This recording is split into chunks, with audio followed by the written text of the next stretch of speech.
Gentlemen, from CCDC C5 IR Center, the Community Outreach Lead, Ms. Erica Bertoli. Good afternoon. Oh, come on. Good afternoon. I was going to say, I've been with you guys all week. I know how much noise you can make, okay? So no one's trying to be quiet now, okay? So, good afternoon. I want to welcome all of our students to our 2019 eCYBERMISSION National. So, before we get started, we have a few things we want to take care of. For all of our friends in the audience, I know you all have cell phones. Everyone has cell phones. So, you're going to take a minute. You're going to tweet out our link. You are going to go to eCYBERMISSION.com. Right there on the home page is the link for the People's Choice Awards. Tweet that to your friends, of course, with what hashtag, guys? That's right, hashtag eCYBER19. Hold it up so everyone out there can see it. Let them see, hashtag eCYBER19. That's right. Make sure everyone's voting, because which team wants to win the People's Choice Awards? Ah, that's what I thought. That's what I thought. Some excitement out there. So this afternoon, we're going to have an opportunity to hear from all of our national teams. But before we do that, I do want to talk a little bit about eCYBERMISSION and what it does and why we are here.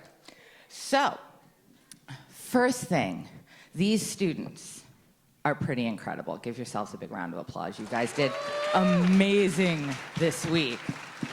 Now, see, why are you giving yourselves like a 3 round of applause? Give yourselves a 10 round of applause. You worked hard. All right. So these kids worked hard. They've been working all year just to make it here. And each team had a team advisor. Team advisors, raise your hands. Kids, let's give a big hand for our team advisors. And of course, all our teams had various grown-ups and parents and grandparents and aunts and uncles and friends and everybody else who was helping them get here. Let's hear it for all the grown-ups that helped you get here.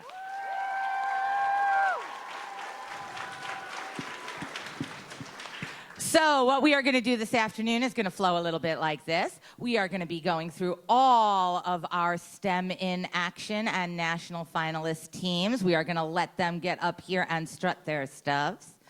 The judging is over, so this is the fun part where we get to hang out and see exactly how cool all these kids are. And of course, everybody who is watching is going to vote for People's Choice, right? People are going to vote for People's Choice. I mean, People's Choice is a big deal. Not only do these kids get bragging rights, which we all know is really what you want, but NSTA also gives a brand new iPad to each member of the winning People's Choice team. So that is a pretty good deal, and that will get announced tomorrow at the National Awards. Who wants an iPad? I want an iPad. So we need to make sure people are out there and voting. Now, this has been a really full week. They have gone to DC. They have had Army Day and learned about the Army labs and Army tech. And I think one of the most important things that our students have learned this week is a word. A certain word. And in order for all of our guests this afternoon to truly be part of the eCYBERMISSION NJEE experience, I am going to invite Sergeant Sanders up and give her a hand. I said what? Give her a 10 hand. Come on. What? And she is going to teach you our word. What did I say? I said what? Who what? A little louder. I said, what? I can't hear you. I said, what? I said, what? What? What?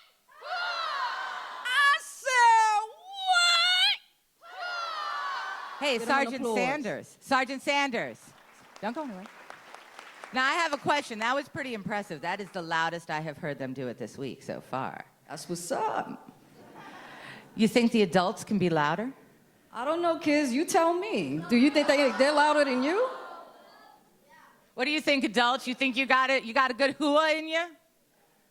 Oh, I don't know. I don't know. That did not fill me it's with not confidence. convincing. What do you think, kids? No. It's not convincing me. Do you want to compete against your adults back there? What do you say? All right, come on, adults. Come on, adults. Be sports. So after me, when I say what, you're going to say, huh. You guys got that? Okay. Ready? Yes. When I say what, you say huh. What? Huh. What? Huh. What? What?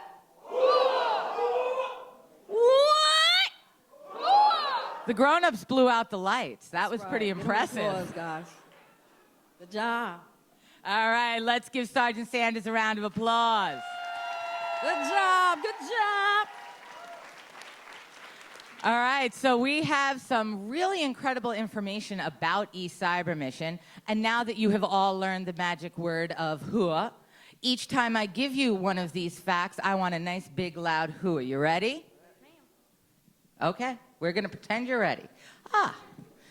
So, this year, a grand total of 17,969 students participated in the eCYBERMISSION. That's pretty good. Students participated from 558 schools, representing all 50 states, 2 U.S. territory, and including 12 DoDEA schools that participated from overseas.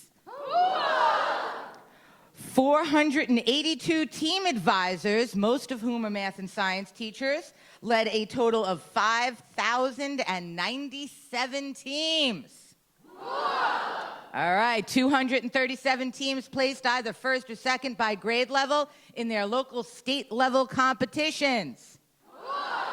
From there, projects were narrowed down to 59 regional finalist teams. 1,600 volunteer virtual judges, 20 regional judges, and 8 STEM in Action judges volunteered their time to review these folders, listen to the regional judging presentations, and review the STEM in Action proposals. So, beginning with 17,969 registered students, today, sitting in front of us, we have 75 students from 21 teams. Give yourselves a hooah. That is pretty incredible.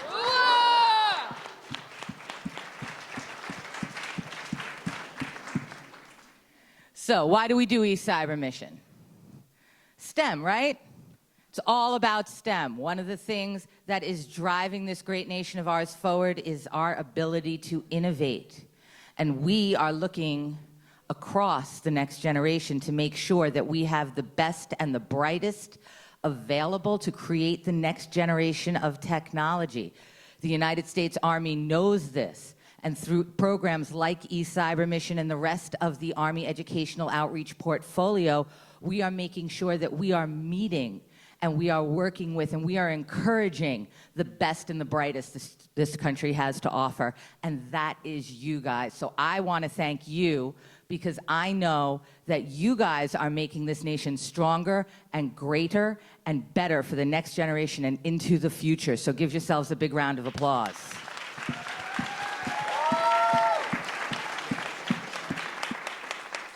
So who's ready to kick off the showcase and the actual projects that our students have done? Who's ready?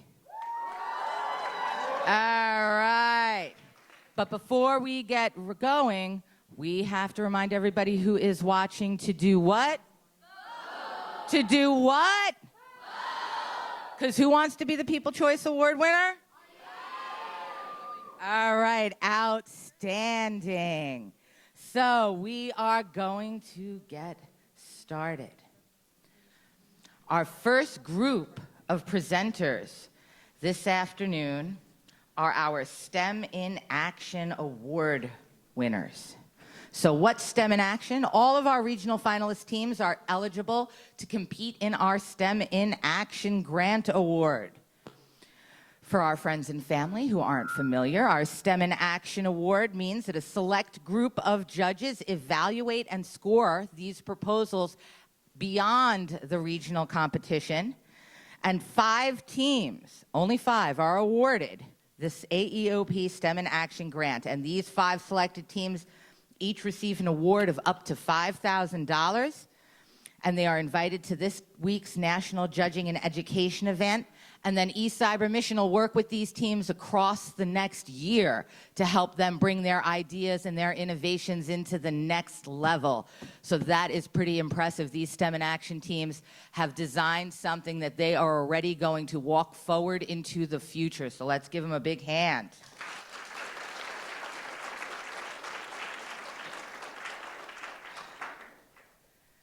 So our first team this afternoon is STEM in Action grant winners from 7th grade. We have the Healy Wheelies from Andover, Massachusetts. All right.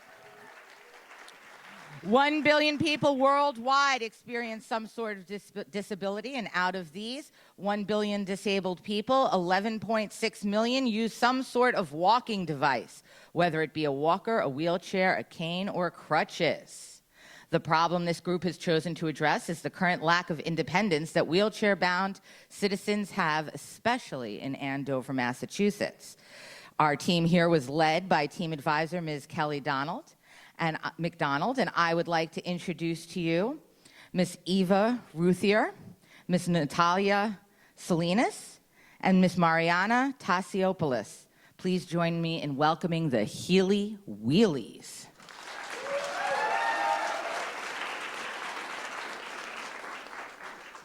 Hi, I'm Eva. I'm Natalia.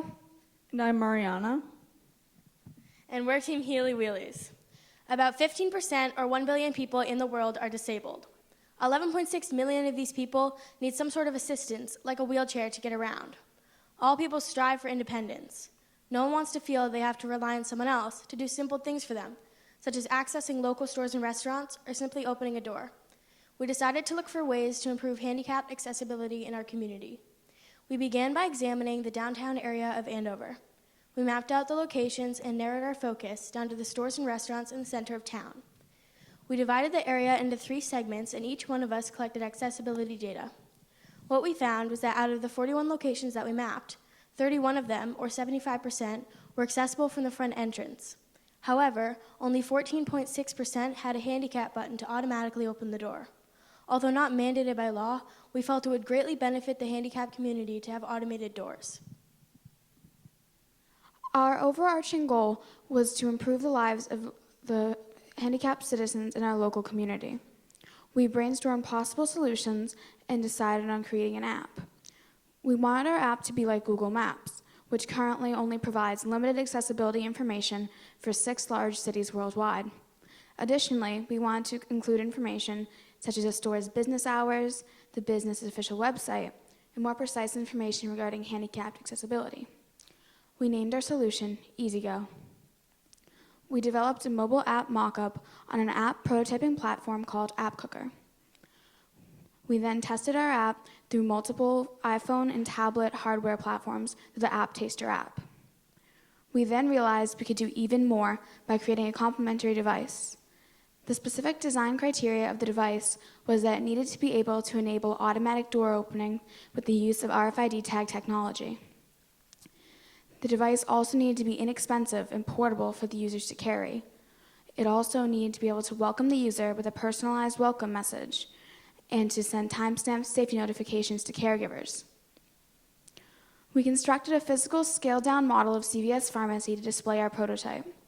In all, we built 3 iterations of an Arduino-based prototype. We initially struggled with some sensor inconsistencies, but we were able to solve this with our final design. We tested by repeatedly scanning the tags in different ways until it registered. With modifications, the final device worked with about a 99% reliability. Overall, our prototype did meet our basic design criteria. Though it is only a basic functional prototype, we believe that it has the potential to make an impact on our community as well as the world at large. Our system can enhance the independence and activity of handicapped citizens and allow them to live more healthy, active lives. Businesses and buildings where devisively implemented would reach more customers, thereby gaining more profits. Marlin Place, a senior assisted living facility in our community, has already shown great interest in testing our device with their residents. So what are our next steps? We plan to finalize our device and test our prototype in a real-world setting. We also plan to conduct testing in order to enhance user experiences and collect insights on user preferences. Finally, we plan to explore ways in which to implement our device onto assistive devices and commercial door automation technologies. Our entire team is invested in this project, and now with eCYBERMISSION's grant, we will work to make EasyGo a reality. Thank you. All right, let's give him.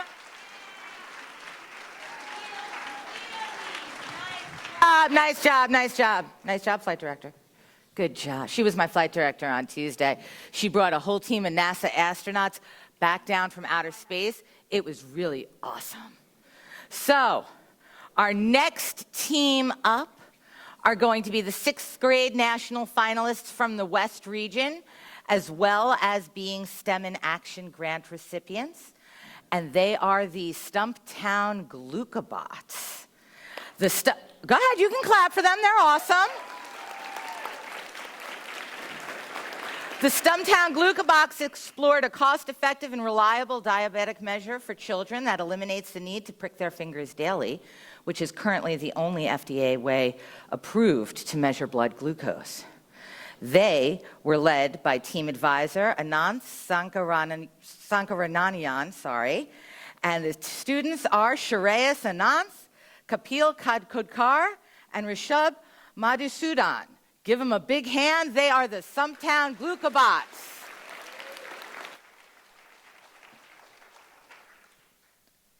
Hi, we're the Stumptown Glucobots from Portland, Oregon. Our team consists of Kapil, Shreyas, and me, Rishabh. Raise your hand if you know someone who has diabetes. Well, we also know many people who have diabetes, including our good friend Rahul. Rahul is really nice, but he has to prick himself 3 times a day to monitor blood glucose, which is also known as blood sugar. Rahul is part of the 700 million diabetics worldwide, and all of them have to experience the same pain, many of whom are young children. Diabetes occurs when not enough functioning insulin is produced by the pancreas. Diabetes requires blood glucose to be monitored by pricking the finger. We ask the question, what can be done to prevent diabetic children from having to prick their finger daily? The pain that if you want to understand how much pain diabetics have to go through, pinch yourself really hard for 2 seconds. Ow, Mommy! This is what diabetics have to experience 3 times a day. Even if you're okay with the pain, current invasive and continuous glucose monitoring solutions cost upwards of $700 a year, which is a real pinch to the wallet. We spoke to 10 experts and researched over 15 sources to understand our topic better. With guidance from Mr. Jaspreet Joja, a master's student studying in nanotechnology at the University of British Columbia, we learned about using near-infrared spectroscopy to measure blood glucose levels. We used the AS7263 NIR sensor from SparkFun Electronics to measure our blood glucose readings. With a monitor and a Raspberry Pi, our hardware was complete. We used a Python and Arduino free software to record the NIR sensor's readings. We went to 20 patients' houses, got their data from various age groups and ethnicities. We put that into a linear regression model correlating the NIR sensor values to the blood glucose level. Our model can predict blood sugar values with 85% accuracy without a drop of blood. Our device can help hundreds of millions of diabetics worldwide monitor their blood sugar without a drop of blood. We plan on freely sharing both our hardware and software designs so that communities can build the device themselves. We spoke to doctors, patients, and over 50 students at our own school, encouraging them to support the struggle against diabetes and to participate in eCYBERMISSION in the coming years.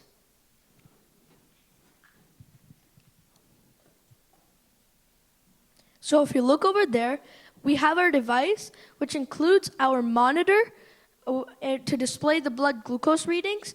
It has all the circuitry inside, which has a Raspberry Pi, the Arduino, the NIR sensor, and the battery pack to power the device. To use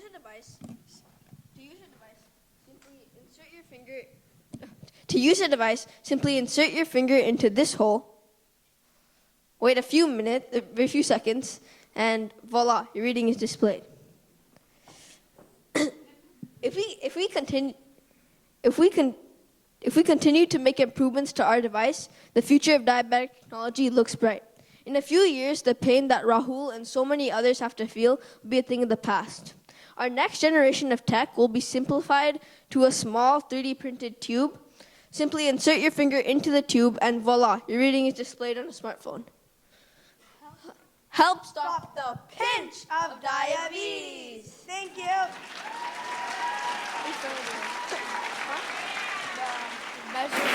The Stumptown Glucobots. That was pretty fantastic, guys. Good job. So our next team up are going to be the 7th grade national finalists from the South Central region, and they are also STEM in Action grant winners. And we have team Oh Dear from Lubbock, Texas. I just like saying their name. Team Oh Dear!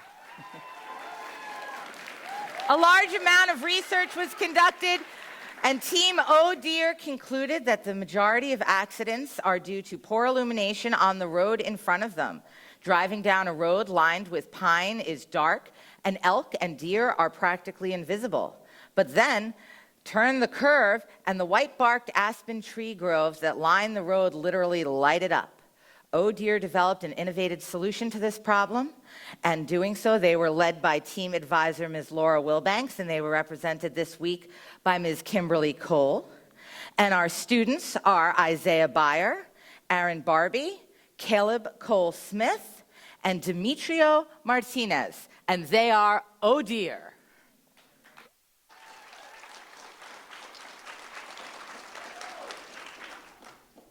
In the United States, there are over 1.2 million deer vehicle collisions a year, causing $4 billion in damage and costing hundreds of human lives. There are more roads in the state of Texas than in any other state in the country, and we are at a high risk for deer collisions. 41 of 50 states are at high to medium risk for deer collisions, and high population centers are not exempt from this problem. In fact, every state Department of Transportation lists wildlife collisions as a critical and costly issue for their department. Although this problem has been tackled for many years, the number of collisions continues to rise 7% annually. We conducted research to find current ways of preventing these collisions and to learn the effectiveness of today's methods. Many methods have been proposed, including highway fencing, animal overpasses, biological repellents, warning reflectors, and whistles. Highway fencing was the most effective, but is the most expensive method and is not practical considering the 4 million miles of roads across the United States. The most popular deterrent includes whistles attached to a car's front bumper. While inexpensive and smart in theory, research studies find them to actually give a false sense of security to drivers. The kilohertz emitted are not ultrasonic as claimed and do not emit a sound in the correct frequency. In addition, tests indicate no responsive deer to these whistles. From the research gathered, more light on the roadway was the best way for drivers to spot deer and avoid a collision. Our team started to think of innovative ways that we could help illuminate the road. I remembered that when I used to live in California, I lived on a street that did not have any street lamps. But our neighbor had a grove of poplar trees which help illuminate the road due to their white trunks. This got me wondering if it was possible to use native grasses that have reflective properties to illuminate the road. We designed an experiment to test the reflective properties of colors and translated that knowledge into the colors of native plants. Tests showed that the luminous flux from headlights bounces light off white grasses and onto the roadway, exponentially increasing sight when compared to darker plants. Native plants were chosen in this test because 1, they're sustainable and perennial, 2, they easily adapt to environment, And 3, they are non-invasive. Working with the Texas Department of Transportation, we used a retroreflectometer to measure the reflection off roadways. We downloaded an app to measure the lumens and lux on roadways with different types of native plants surrounding them. Data was analyzed across seasons, and we compared the short prairie grass of West Texas and grass in the rolling hills. We created a greenhouse and performed plant tests throughout the winter. The results showed the lighter color the plant, the more light on the road, giving drivers the greater ability to see the deer. The team created an online simulator to test the ability of drivers to spot deer under various conditions and provided evidence that increased lighting was a game changer. An increase of 20% light on the roadways gave drivers a 75% chance of seeing the deer and avoiding a collision. A community partner donated seed, and Guyetta and little bluestem grasses were planted and were highly reflective. These plants changed everything. Knowing that our solution works in the lab and in a controlled field environment, we applied for and received a grant to help us further this project.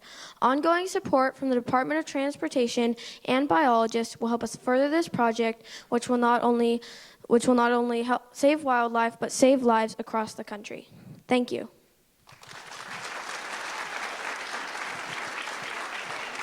Team Oh Dear, nicely done. That was very cool. Our next team up are going to be the 8th grade national finalists from the Southeast region, as well as being STEM in Action grant winners. And I would like to welcome from Madison, Alabama, the Antastic Acids. Go ahead, give them a clap, clap, clap, clap, clap. There you go. We're going to have to work on dialing it back up again to a 10 of clapping. So, the Antastic Acids team innovative solution to non-recyclable food packaging involves separating the packaging's individual layers so that each component can be new-cycled from its original form. By doing this, the team aimed to reduce the environmental impact of multi-layer packaging. They were led by team advisor Ms. Bina Chopade, and our students this afternoon are Naiha Chopade, Pooja Chopade, and Pranav Samu. Give them a hand. They are the Antastic Acids.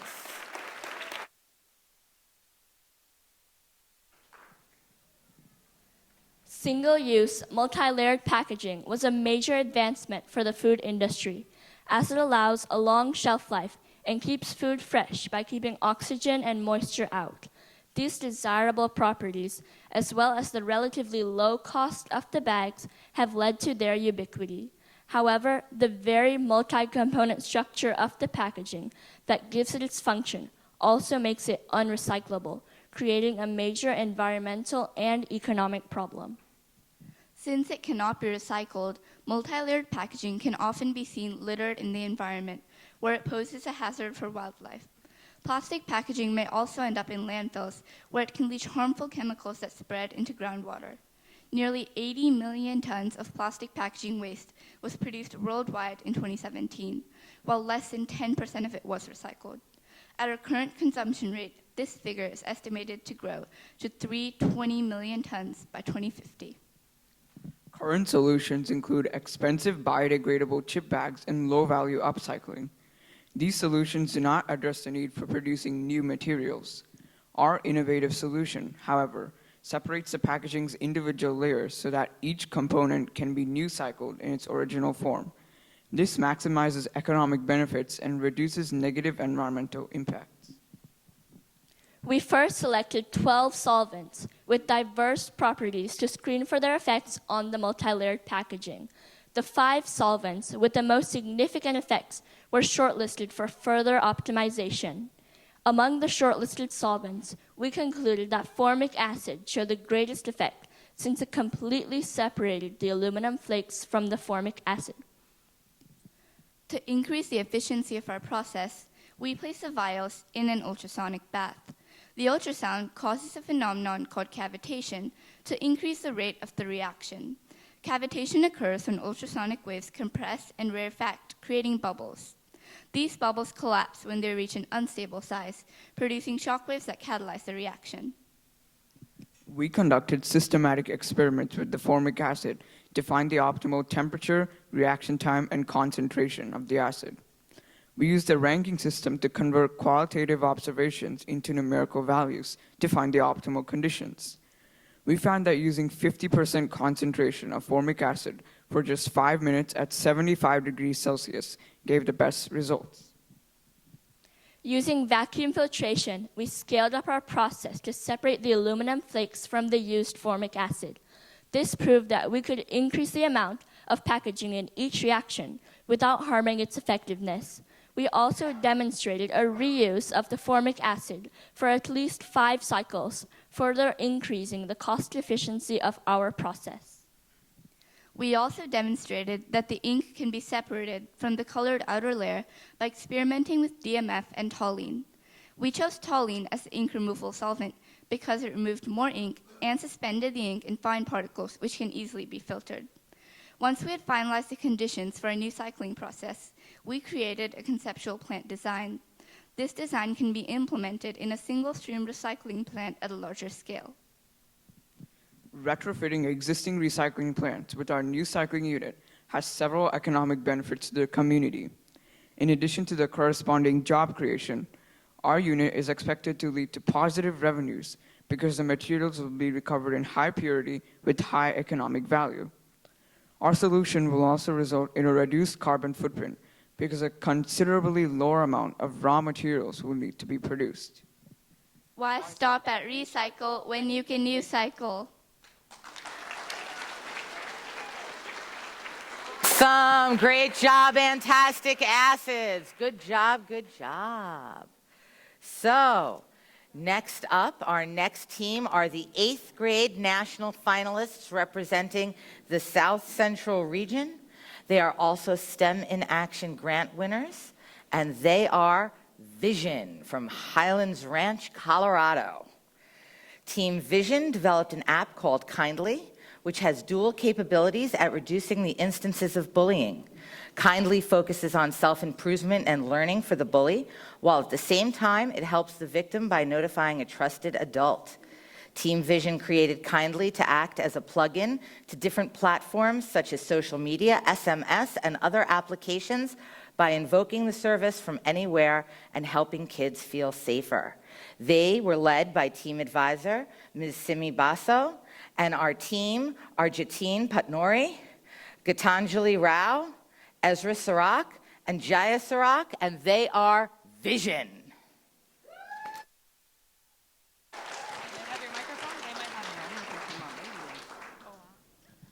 On May 7th, 2019, our lives changed forever. Our school suffered from a shooting tragedy. Through all this pain, we became one as STEM Strong and are trying to make an impact on the world. This event has motivated us to take on more action to this problem and enhance a solution beyond the problem that we're trying to solve, cyberbullying. We're Team Vision. We have changed schools multiple times. During this experience, we have always been afraid of getting cyberbullied, especially on the internet, since technology is a big part of our daily lives. Based on our comprehensive and well-collected data, as well as talking to many experts, we have found that 1 in 3 students get cyberbullied daily. We also found that the main cause of cyberbullying is that someone wants to claim or prove that they're better than someone else. Due to this, teen suicide rates are on a rise. Our mission is not only to reduce the extent of cyberbullying, but also to make people feel safer on the internet. We looked at current technological solutions, and all these solutions were apps that help the bully learn their usage of impolite words. But they usually lacked the mood and sentiment analyzation, and they were usually standalone apps. Introducing Kindly, our solution. Our solution is designed to be available on a variety of different forums, such as SMS, standalone app, and other social media applications. Kindly is intended to reduce the number of cyberbullying events and help the bully self-learn. Kindly is intended to be more accurate than any other currently existing solution due to the fact that it uses the latest AI machine learning based algorithms and helps the bully to learn from their mistakes rather than being punitive. So the design process that we followed was the research, experimentation, and prototype development phases. So we used a design thinking combined with a scientific process to keep the user behavior in mind. Some of the different tools that we used was a fishbone diagram and looking at an E-matrix to look at the problem and the solution that we wanted to come up with. So the way that our solution works is, first, it is when a message is sent through the front end, it's categorized into a certain intent or a category, such as bullying, ignore, insult, or teasing. It then calculates the percentage probability, looks at the sentiment, and if it's a negative or positive connotation. So we have 4 different forums, as Jatine stated earlier, a Kindly API, and a Microsoft Lewis artificial intelligence engine. So we did 3 different tests. One was looking at the parent feedback, the second looking at the student feedback, and third looking at the functionality of the app. Through these, we received the idea that the parents liked the part where they were notified of the event, irrespective of what happened, and students liked it when the mood and tone of their message was identified.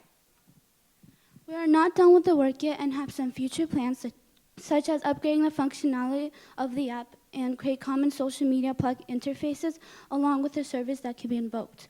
Apart from this, we decided that we'll divide our implementation into enhancing the solution, promoting awareness, and finally collecting feedback on the usage. We hope to believe with a solution like ours, we can possibly stop victims from mental health issues, including reducing the number of school shootings.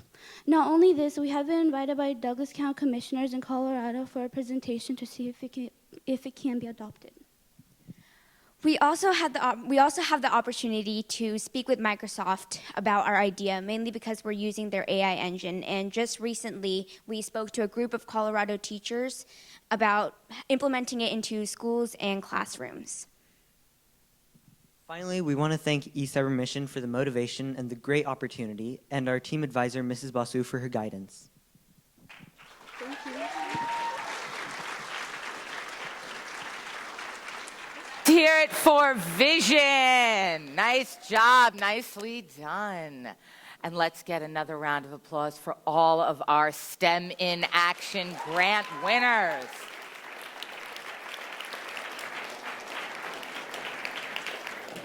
You know, I get to come to this every year, and every year these students remind me how far we've come from like the little diorama that I built when I was their age. It had planets. It had Pluto. Raise your hand if you think Pluto was a planet when you grew up. That's right, we're all there. So before we move on to our next group, I am going to check back with Colleen, who is monitoring our social media. Everyone turn around and say, hey, Colleen. Hey, Colleen. Hey, guys. So we're doing good. We've got a lot of people watching, a lot of people asking questions, a lot of votes coming in. We're over 1,400 votes now, so keep them coming because we got to beat last year, or you might not see me next year. Uh-oh. So I do have one question that came in. This is for the Stumptown Glucobots. They want to know, have you reached out to any hospitals yet with your device? And if so, what feedback have you gotten from doctors or nurses about it?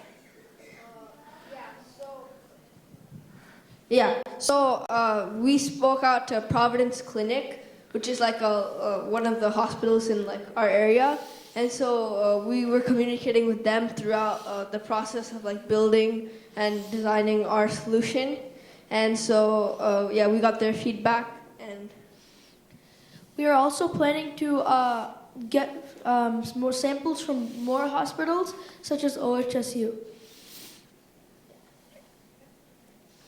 Okay, very, very cool. Give him a hand, Ika. What other questions do we have out there, Colleen? All right, we got one for Team Vision, and this one is, so most anti-bullying devices and protocols concentrate on the victim, but why was it important to your team to educate the bully on self-improvement? So, mainly being teenagers, we tend to lash out sometimes, even if we really don't expect to. And it's important that we wanted something that really wasn't disciplinary. It gave students the chance to rethink what they were saying, rather than having to, face disciplinary actions even when they didn't mean it. Give him a hand. Other question? That's all the questions for right now, but everyone watching, keep voting, keep voting, keep voting. Please, I really want to keep my job. And who back here? We've got a whole room full of people. Do any of you have questions? Who's got a question? Oh, come on. I'm going to start picking people at random. Who's got a question? Somebody got to have a question up in here. I have a question. See what happens when you don't ask the questions? I have a question. And I am going to ask my question to Team Antastic Acids. So, come here, stand up. What made you decide to do eCYBERMISSION? So we were actually a part of eCYBERMISSION last year, and we were very encouraged to do it again this year. Our team liked the idea of working together last year, and we worked together really well, so we decided to do it again. Outstanding. Give him a hand. So, we heard we have about 14,000? We are at 1,600 now. 1,600. All right. What hashtag are they supposed to be using? Go ahead, right there, you got it. All right, hashtag eCyber19. And the voting is right on the home page of the eCYBERMISSION website, eCYBERMISSION.com. There is a People's Choice button. That voting will be open until 8 p.m. Eastern tonight. And then you will find out tomorrow who won. So you're going to have to stick with us for one more day. So, are we ready to hear from our second round of eCYBERMISSION national finalists? Who's ready? You know, I remember at the beginning of this afternoon, Mr. Matt got up there and he was doing a calibration of the volume of the clapping, and that to me sounded about like a 4.5. Can we say who's ready and maybe get like a 9? Who's ready?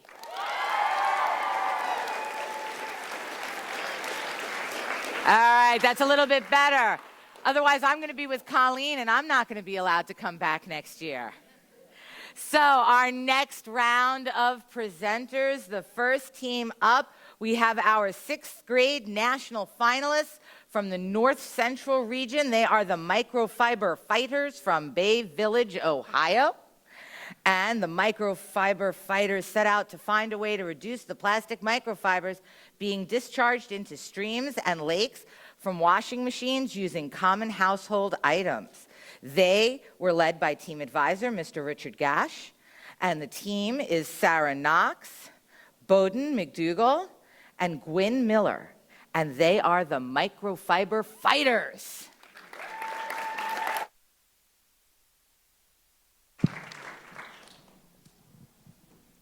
Good afternoon. My name is Sarah.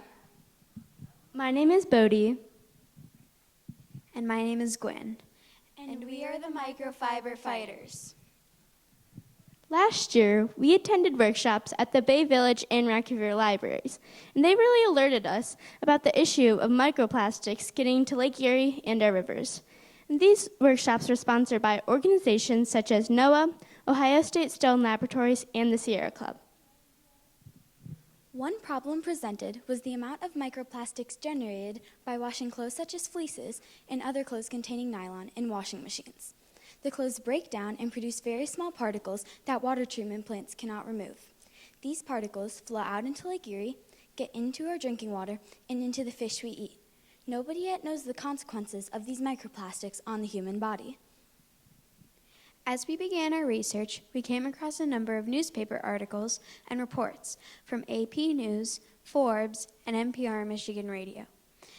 These reports were relatively new, indicating that the problem was only just now being discovered.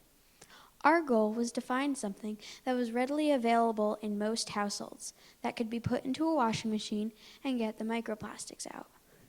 There are things that you can buy online, such as balls and nets, but those are expensive and ineffective.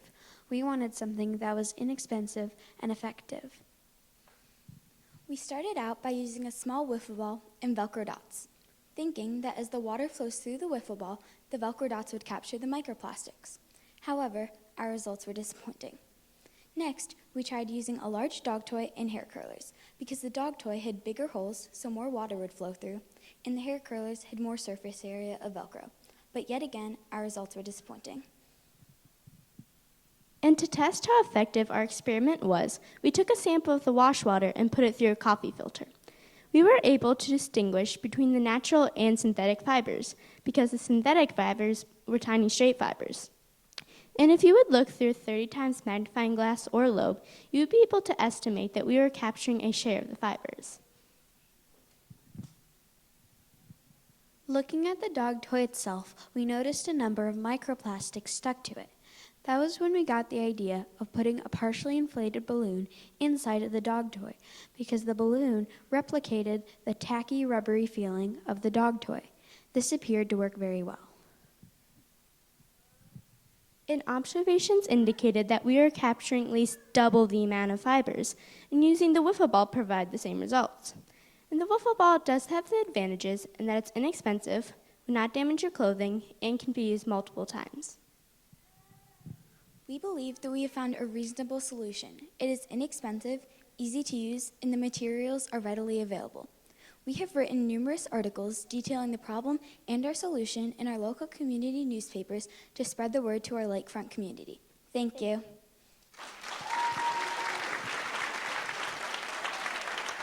Great job, Team Microfiber Fighters.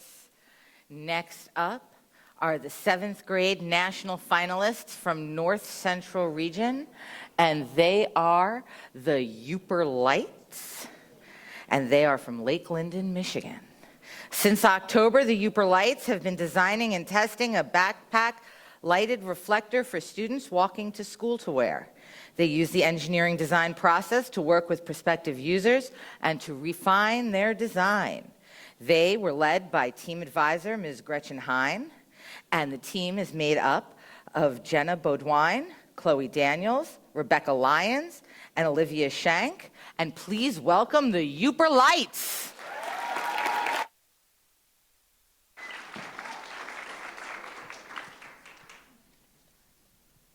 Hi, we're the Uper Lights from Lakeland and Hubble High School. We live in the Upper Peninsula of Michigan. Jenna will show you where our school is. We live on the Thumb in the middle of Lake Superior. I'm Olivia. I'm Becca. I'm Chloe. And I'm Jenna. Over the past year, we designed and tested an LED reflector. The casing of the reflector was 3D printed. The top was translucent, and the bottom was a solid color with our school logo on it. Inside was a circuit which we designed. The circuit consisted of 4 LED colors, which are blue, green, amber, and red. We chose this project because students who live 1 mile from the school have to walk. Since 10% of the students walked, that would be 660 students county-wide that walk in snowstorms, the dark, and on the road. Through working together, we learned each of us had our strong points. For example, I enjoyed 3D modeling, and Chloe liked analyzing the data. Now, here's Becca. We want to see if reflectors are needed and how to design a procedure. From our research, we learned that injuries and deaths are caused from drivers not being aware of people or being distracted. In 2016, 6,000 pedestrians were being killed while walking. This meant we had designed a reflector that helped drivers pay more attention to people and reduce the risk of getting hit. We used the engineering design process to test and develop our design. We first made a prototype of the Uper Light. Olivia will show our first design and our intermediate design. We brought it to our science class, got feedback, and updated the design. Jenna will show our updated design.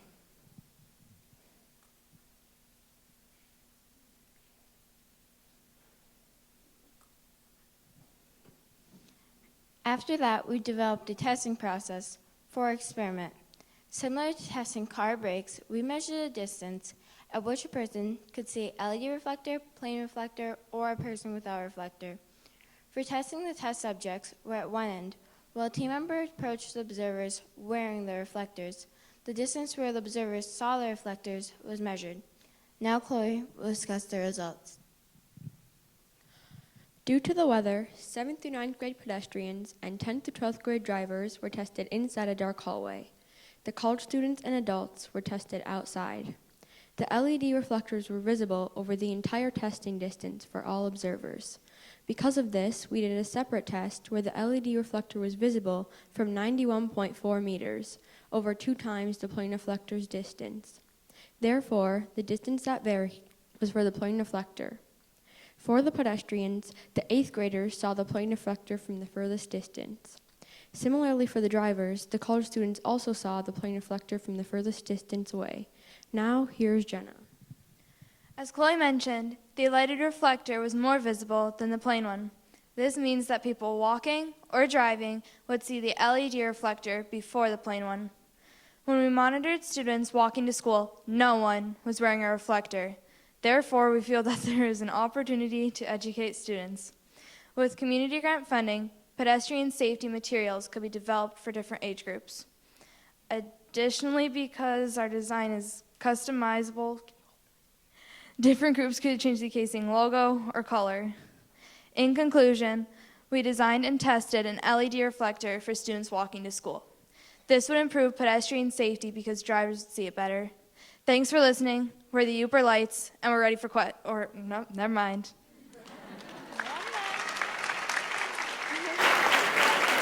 What she was gonna say is that they're the Uber Lights and they're ready for anything, right? I got to work with this gang on Tuesday, and they are. Give them another hand. That was fantastic. So our next team are the 8th grade national finalists from the North Central region, and they are the Denial Moving Company from Columbus, Ohio. The Denial Moving Company team engineered a device to relieve pain without opioids to help combat the ongoing opioid crisis in this country. Their solution benefits the community because it provides an alternative option for pain relief and could decrease the amount of opioids prescribed, consequently reducing addiction. They were led by team advisor Ms. Sumitra Vasu, and the students were Nathan Adams, Jenna Drobny, Rahul Rajaram, and David Spees, and they are the Denial Moving Company.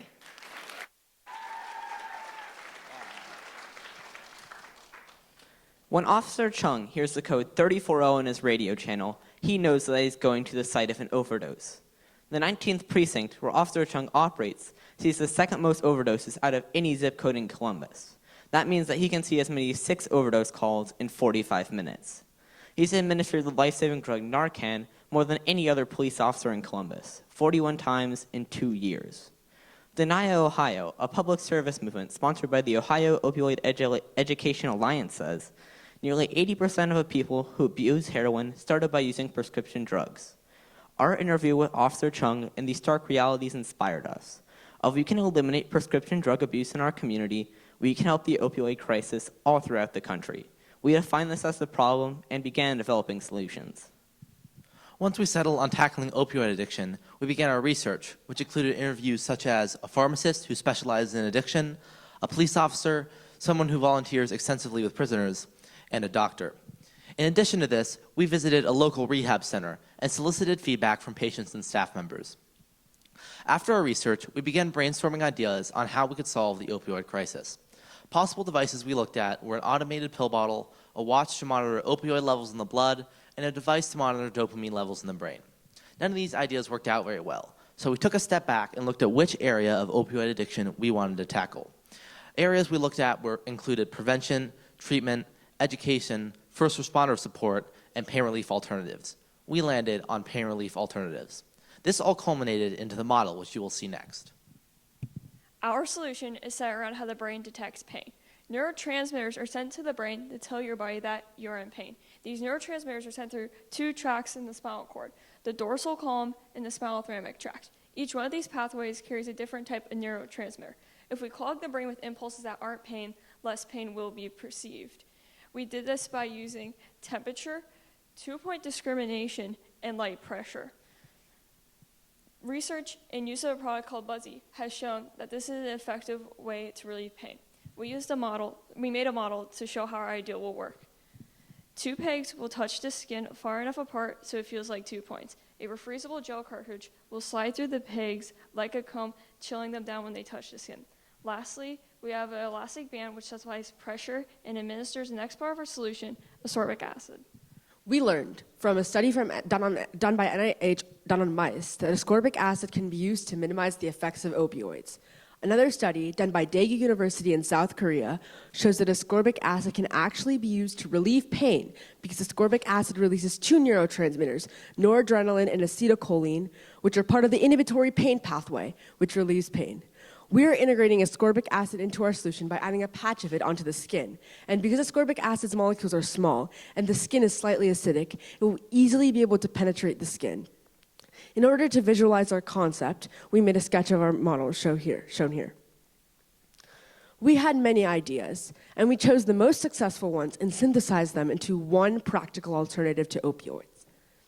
We all contributed to this project, Taylor creating many ideas, Nathan doing background research on opioids, Jenna researching the 2 tracks and creating the model, and myself, Raul, researching the chemistry of opioids and how ascorbic acid interacts with opioids. We went to Amethyst, a rehab center in Columbus, Ohio, and we met with their past clients. One of their clients said that she probably would not have been on opioids if she had our solution, showing that we have the potential to save lives and have an impact on our community. Thank you.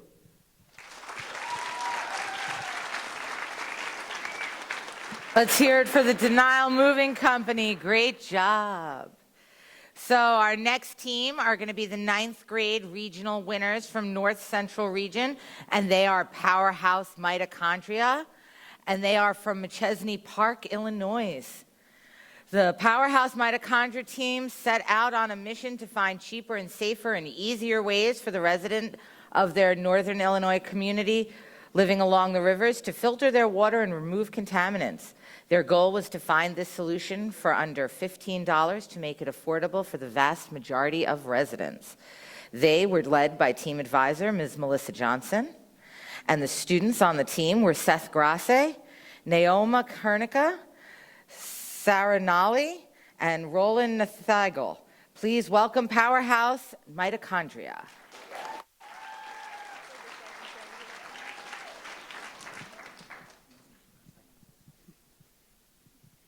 I'm Roland. I'm Naoma. I'm Sarah. And I'm Seth. And we're the Powerhouse Mitochondria from Machesney Park, Illinois.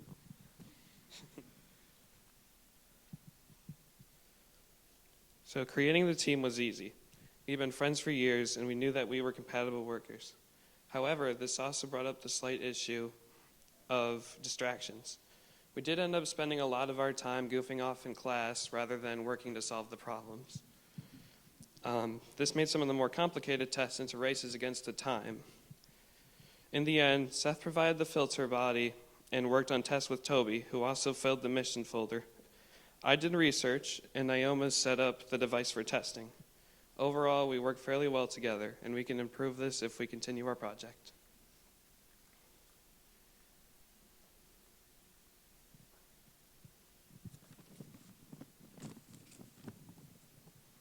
As for our research, the process began with simply searching the web for some ideas of other successful filters. We got a general idea of what materials we would be using. After finding a good amount of sources to put in bibliography, we began refining it to scholarly articles and other official reports.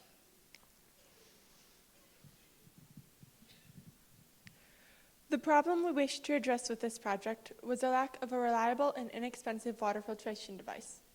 The reason we chose to work with water and wanted to make it a filter is because our group mate, Sarah, mentioned the flooding that happens around her house caused by the river.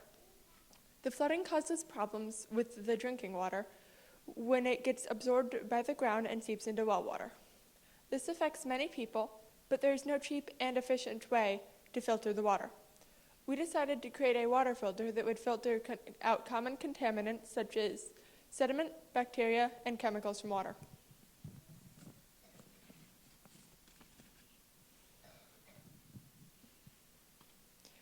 We intended to make water safer in order to reduce water-related illness, and improve the quality of life for those who lack a clean water source.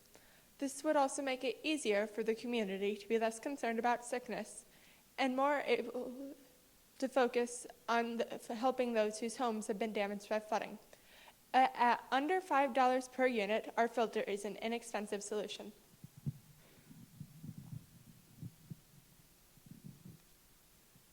We started with 3D printing the main body of our filter. It is 10 centimeters tall with a 4 centimeter radius. We originally had an attachable piece that would hold onto a water faucet, but it became somewhat inconvenient. There are 2 shelves and shelf holders that are meant to separate the charcoal and the sand, which are contained by coffee filters. After our initial test showed that charcoal was escaping, we added extra layers of coffee filters. The plastic shelves have a radius of 3 centimeters. We hot glued a ridge at the bottom of our filter to make sure that the fabric would not fall. And the fabric was attached by wrapping a rubber band around both the fabric and the filter.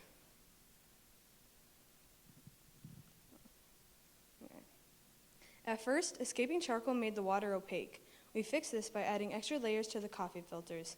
Water still travels slowly through the filter, but a change in the filter structure or materials can improve this. We tested our filter using river water as a control. At first, the filtered water appeared more opaque than the river water due to escaping charcoal, so we fixed this and tested again. This time, the filtered water was clearer than the river water and also lacked the yellow hue and visible contaminants. We performed many chemical tests, but the results were inconclusive as they were often rather complex and hard to perform quickly. Our research showed that the charcoal in the filter should neutralize harmful chemicals and that the fabric should filter out dangerous bacteria. We didn't have the materials available to test these things, but the research suggests that they are true. Overall, the water that passed our filter is cleaner and likely safer than normal river water. When the Rock River floods, our filter is a cheap way to clean water in emergencies.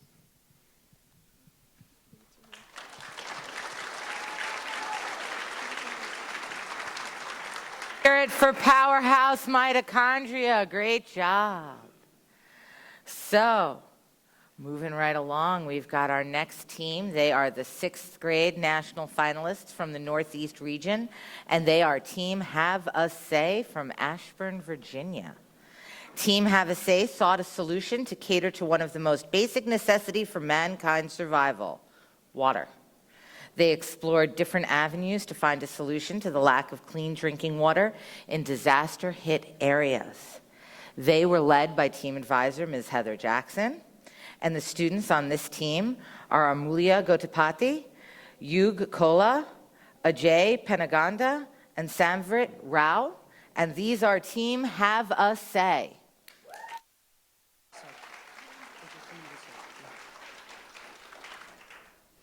Good afternoon, we are Team Have a Say.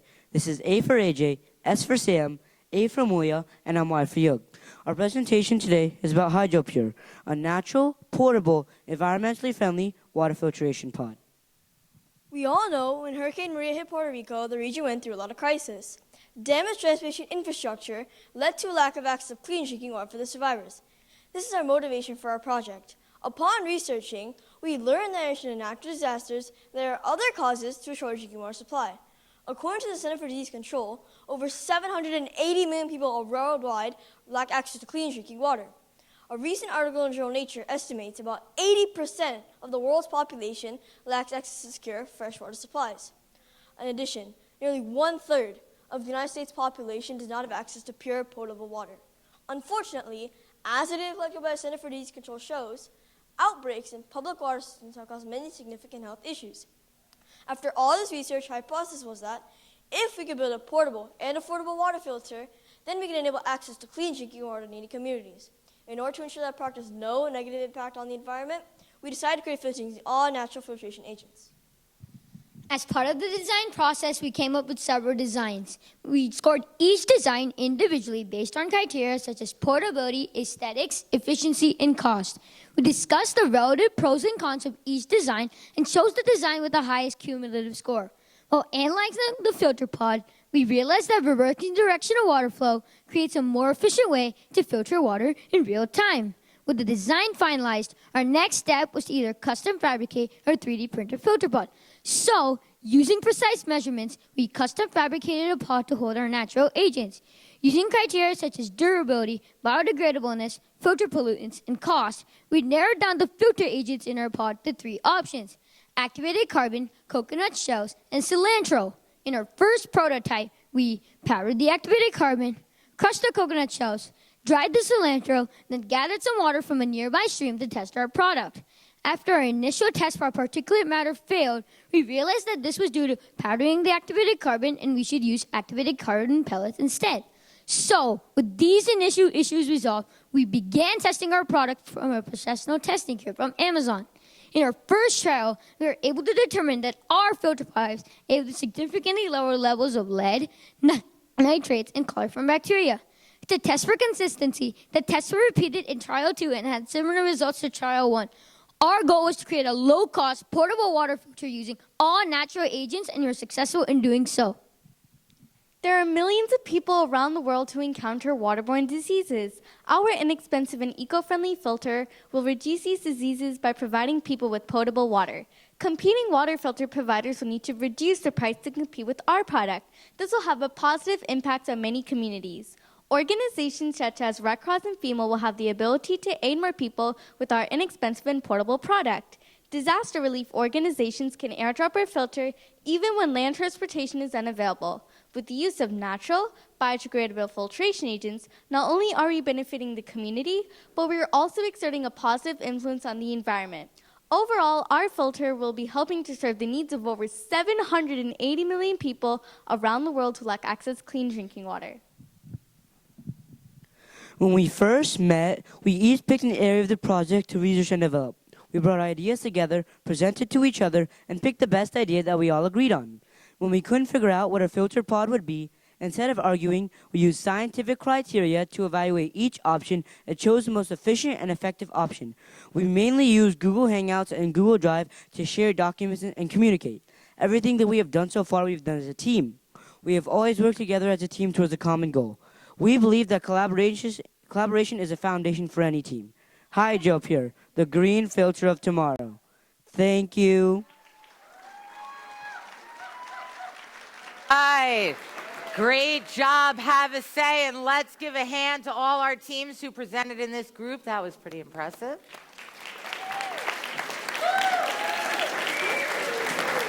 All right, so before we move on to our next round of competitors, I have some questions for you, and then I'm sure Miss Colleen has some questions also. But teams, remind me first, everybody who's watching, what do they need to do?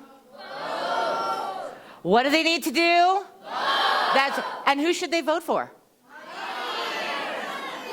I don't know, that didn't sound too excited. Who wants the iPad? Oh, tell them. Wave your signs. Tell them. Who should they be voting? eCYBERMISSION.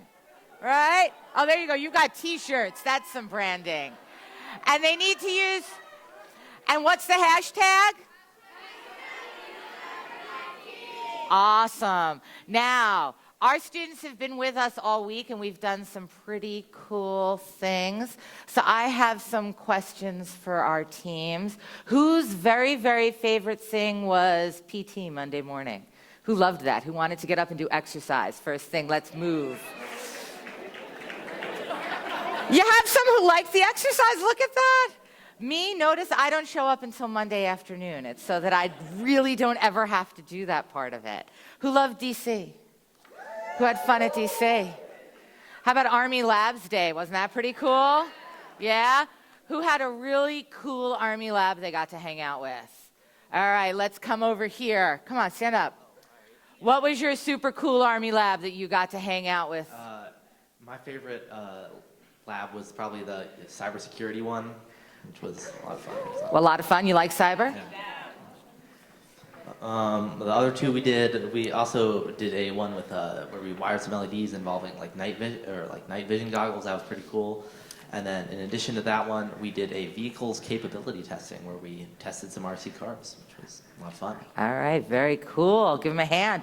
Who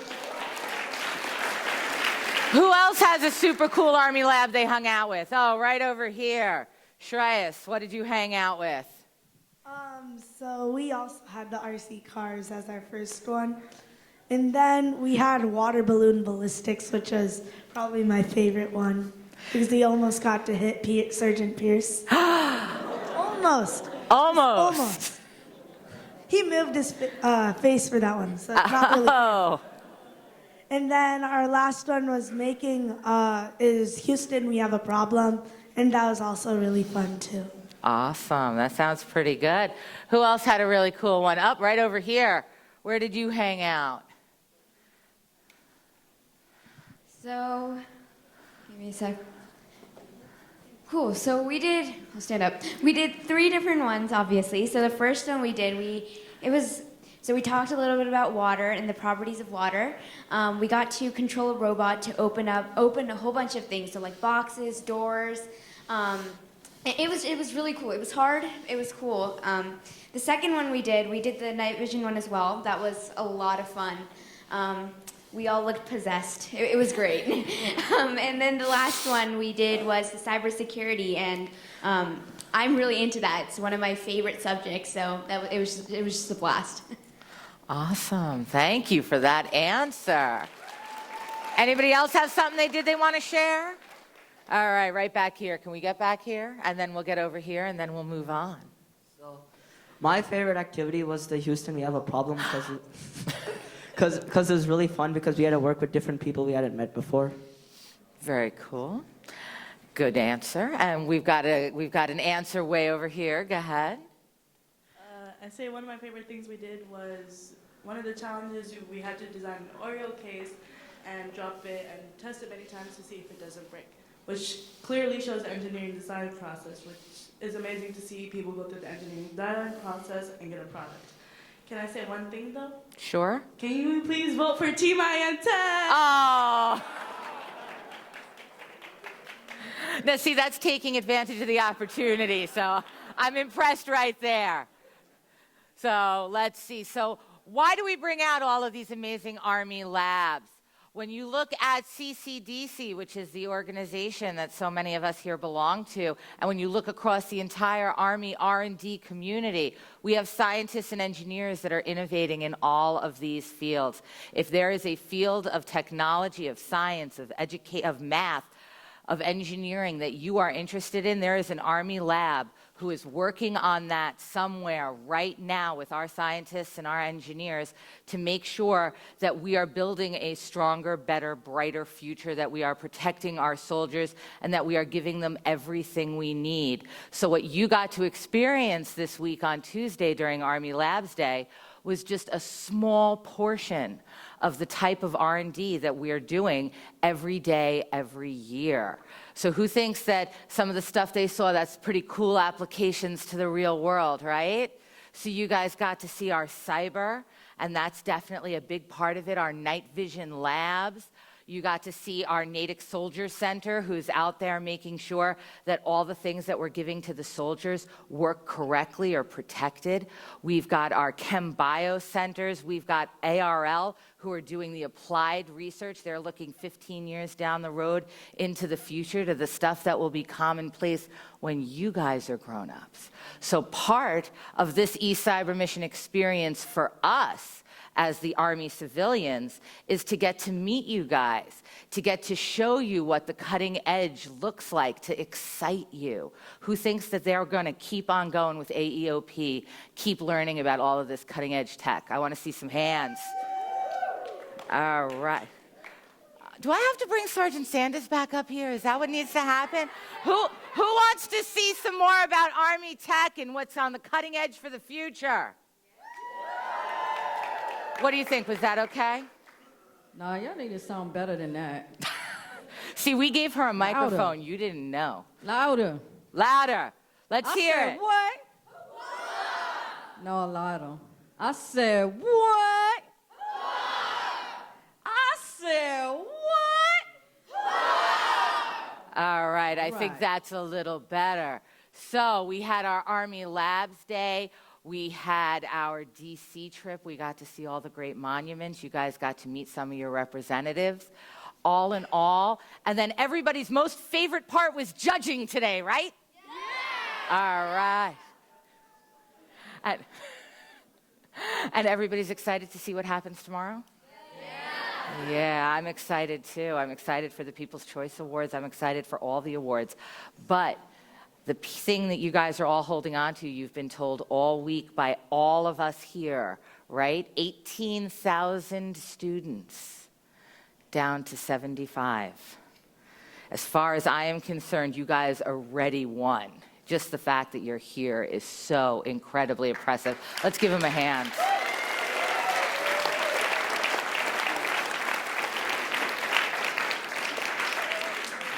So it is not just the people in this room that think you're impressive. I bet it's the people out there online. So we're going to check back in with Ms. Colleen, who's going to tell us how we're going. All right, guys, votes are coming in. We're over 2,500 votes already, so give a round of applause to those people voting. We have a ton of people watching you guys on YouTube right now, so everybody wave. Woohoo! Hi, YouTube. We've got a couple people asking questions. I've got one for Denial Moving Company. Who do you anticipate would benefit most from using your device?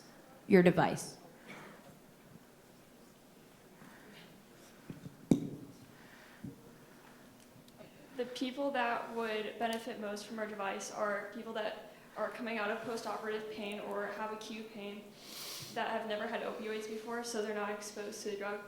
Also, people who are already genetically more inclined to have an addiction, so they don't risk the chance of getting addicted to opioids. Also, people who are in rehab. We went to a rehab facility in Columbus, and one of the clients there, she broke her arm, and she had surgery, and she couldn't be given opioids after that surgery because she was currently struggling with an addiction problem.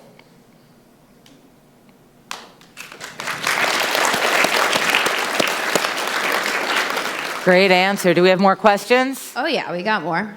This one's for Uperlights. Have you guys had any of your peers test the model you created? And if so, what was their feedback?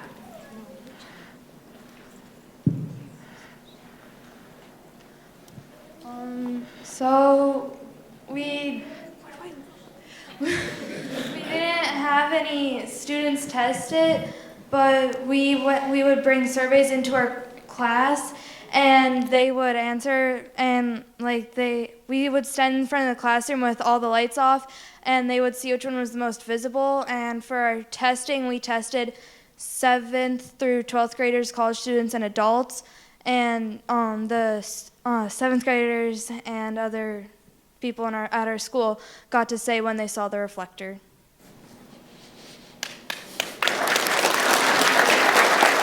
I'm trying to.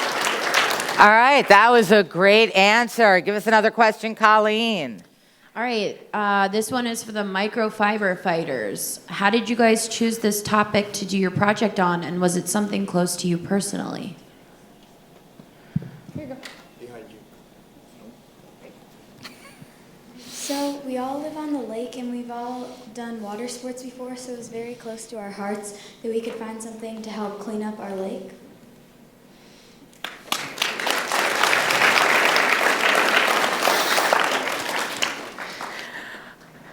What do you think, Colleen? One more question? I think we can fit one more in. All right. All right, this one is for antacic acids. Your process to help the chip bags is impressive. Can you explain how this process is implemented in a recycling plant, or will it need a dedicated facility?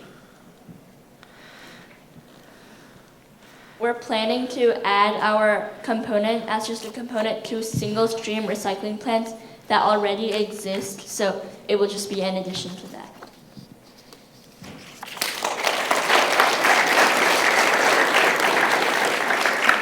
All right, some great answers. Are there questions from the audience? You should be prepared this time to know I was going to ask you. Questions, comments. Somebody just want to give a shout out of who we should vote for. Oh, there's a comment back here. There we go. I had a question for the first group that had the water filter. You had some shells. Can you hear me? You had some shells that you used at the bottom. Is that correct? and then the Was that you charcoal. guys? And I was just wondering what the shells did for the water filter.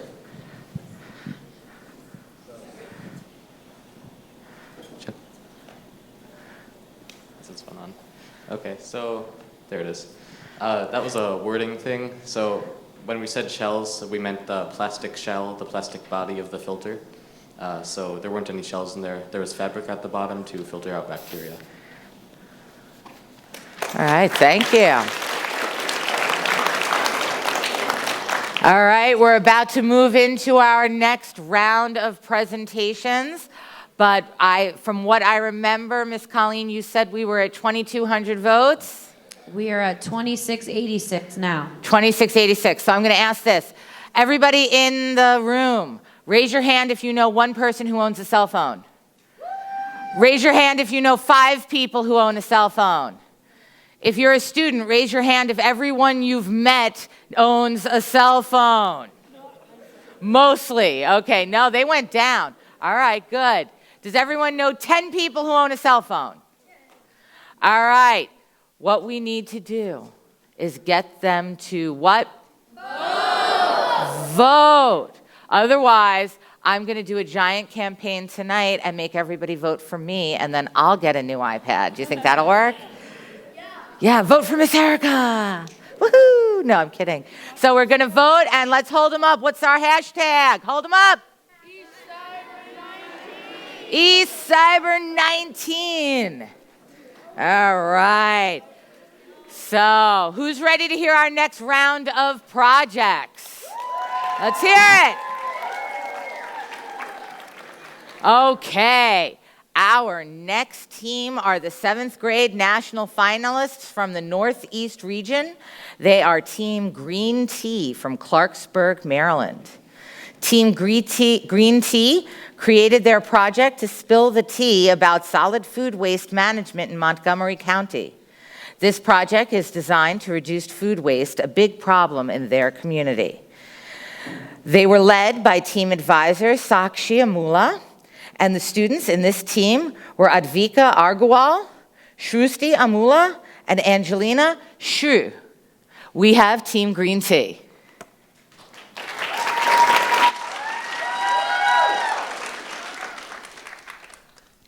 Hi, we're Team Green Tea, and we're here to spill the tea on solid food waste management. We're Angelina, Advika, and Shrusti.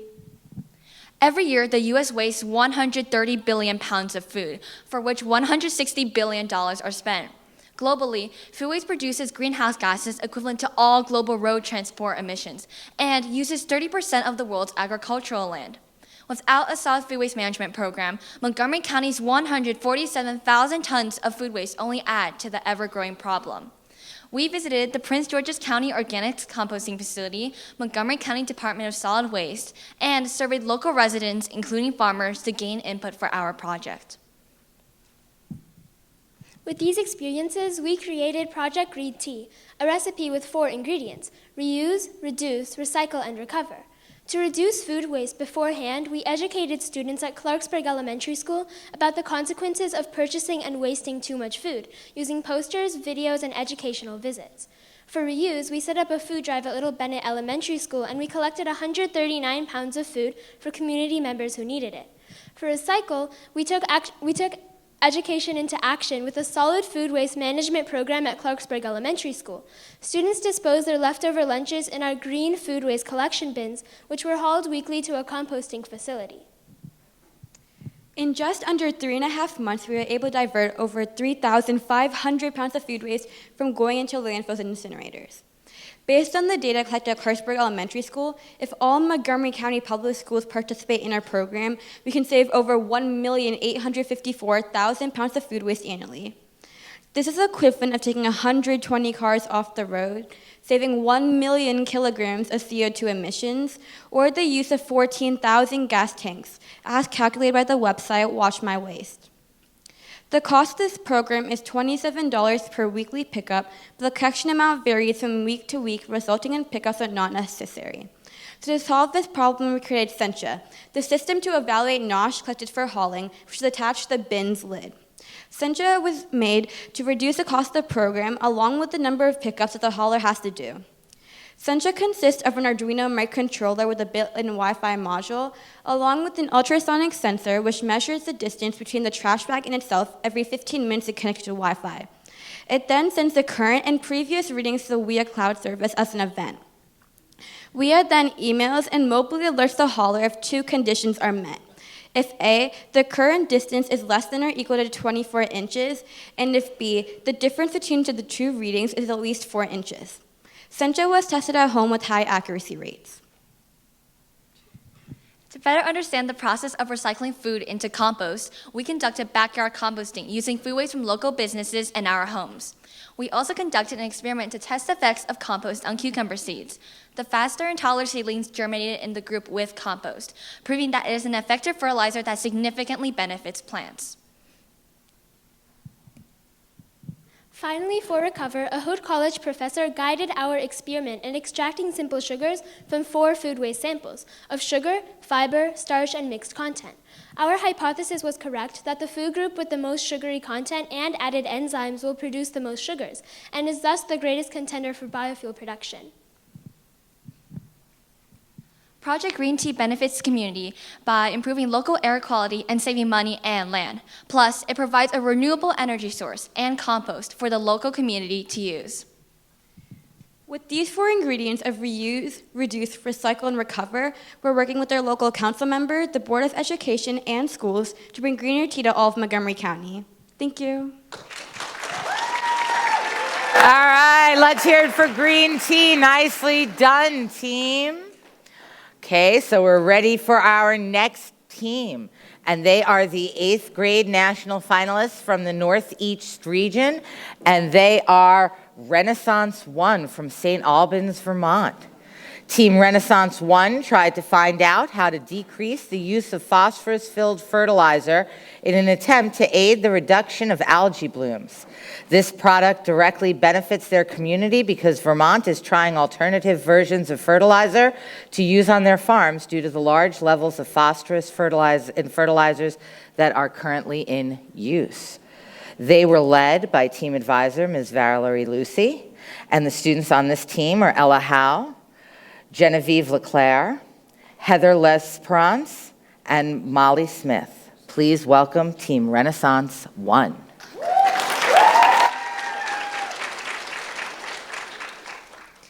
Keep the Green in Our Grass, Not in Our Lake, by Molly Smith, Heather Lesperance, Genevieve Leclerc, and Ella Howe. Fertilizer is negatively affecting bodies of water, especially in Vermont due to the many farmlands.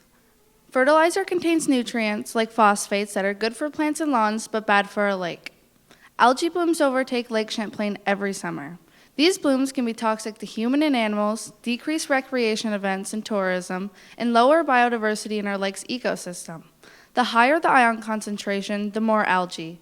Low phosphate fertilizers can help to decrease the algae blooms in our lake. Our group wanted to explore more about this problem in hopes to fix the problem, so we tested 3 different types of fertilizer. We watched plant growth, pH levels, and ion concentration levels to see which runoff had the lowest phosphate level. Our independent variable was the type of fertilizer. We tested a quick-release fertilizer, a delayed-release fertilizer, and a liquid fertilizer. Our dependent variables were plant height, dissolved ion concentration measured with a conductivity meter, and pH. Our controlled variables were the amount of water and fertilizer we used per plant, the type of plant, and growing conditions. Before we started this project, we decided on each team member's role. Although we worked together, I was in charge of background research and finding sources. Heather was in charge of setting up our experiment. Genevieve was in charge of data and analysis, and Ella was in charge of mission folder completion. We planted lettuce seeds in 6 planting boxes that had holes drilled in the bottom to allow for water runoff. Each plant was given 450 milliliters of water a day. Since it was winter in Vermont, we knew that we would need to use a grow lab so that our plants would receive constant light. Once we saw plant growth, we added 120 milliliters of our 3 types of fertilizers to 2 plant boxes each. We then measured plant height as well as ion concentration and pH of the water. Our results were interesting. At the end of a 3-week time period, all the heights were very similar. The liquid in the quick release had a height of 8 centimeters, while the delayed had an average of 7 centimeters. The runoff for the liquid fertilizer had an average conductivity level of 741 parts per million. The delayed had an average of 5,275 parts per million, and the quick release had an average of only 283 parts per million. The pH stayed between 6.5 and 7.5 throughout the entire experiment. Based on these results, the quick release was the tallest, had the lowest ion concentration, and the pH stayed at or near neutral. Our main source of error was not researching how much water lettuce plants need. This resulted in 3 of our plants dying, with the other 3 surviving. We were then left without a control group and weren't able to compare an unfertilized plant's growth to a fertilized plant's growth. Based on our data, we've come to the conclusion that the quick-release fertilizer had the lowest ion concentration. If farmers and home gardeners started using quick-release fertilizer, it could mean fewer phosphates in the runoff. This could result in less algae blooms in Lake Champlain. To continue with this project, we would like to take this test again on a bigger scale, possibly using our school's gardens. We would also like to test a wider variety of fertilizer, including homemade, as well as take our idea to someone in the community who can help us get the word out about our findings. Our generation is the future of Lake Champlain. Our project, which is only a small step, could lead to big opportunities and conversations on what people put in their farmlands, gardens, and lawns. Let's keep the green in our grass and not in our lake. Antoine, nicely done. Good job. So coming up next, we have the 9th grade national finalists from the Northeast region. They are Girls in Tech from Alexandria, Virginia. The Girls in Tech's project was designed to develop biometric wearables. The goal they set out to achieve was aimed at revolutionizing healthcare as well as image recognition. The wearable technology they crafted was able to use nanosensors to get real-time data on health conditions and even healing progress of stitches. The technology will take healthcare technology to a new level. They were led by team advisor Suchitra Shankararaman, and the team was made up of Saloni Bedi, Shruti Shankararaman, and Varshini Subrahmanyan. Please welcome Girls in Tech.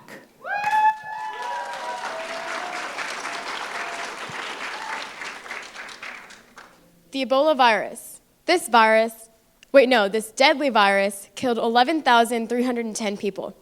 However, poor healthcare, the problem that we are trying to address through this idea, is approximated to kill 45,000 people a year. So let's get into the specifics of our biometric wearable. Imagine you're an elderly diabetic patient. To feel the prick of a needle on your finger every single day and to have to move your fragile body to the doctor's office possibly every single week takes a lot of time, money, effort, and will. Wouldn't it be more helpful if you could find a non-invasive, remote, and cheap way to diagnose yourself and inform your doctors about how you're doing? Well, that's exactly what our device does. Using biosensors and nanosensors, the first of which collects biological data from the body, and the latter of which is non-invasive and visibly very small, our device is able to transfer your vitals directly to the doctor via Bluetooth, the IoT hub, and the cloud services. So how do we get all this medical data from our bodies to the cloud? Well, we use biosensors. These biosensors collect all this data and puts it in the IoT hub, where it is continuously run through Stream Analytics. Overall, all these different cloud services help us better monitor, analyze, and visualize all of our data. So now that we understand in general how the cloud works, it is easier to understand how we want to implement this idea. Our goal through this project is to use the IoT, or the Internet of Things, in order to revolutionize healthcare. How do we do this? Well, we can use nanosensors. These nanosensors can be placed in many different locations, including surgical stitches, and give us a continuous real-time stream of data. This helps us make our healthcare methods better, as they will be non-invasive and save time, resources, and precious lives. This is our architecture diagram, and it helps us better understand how our prototype works. It shows how data from the sensor is moved to the IoT hub, where it is continuously run through stream analytics and logic functions in order to send alerts to the doctor. This is a sample of our Node.js Python code that we used in order to transfer the information from the sensor to the cloud.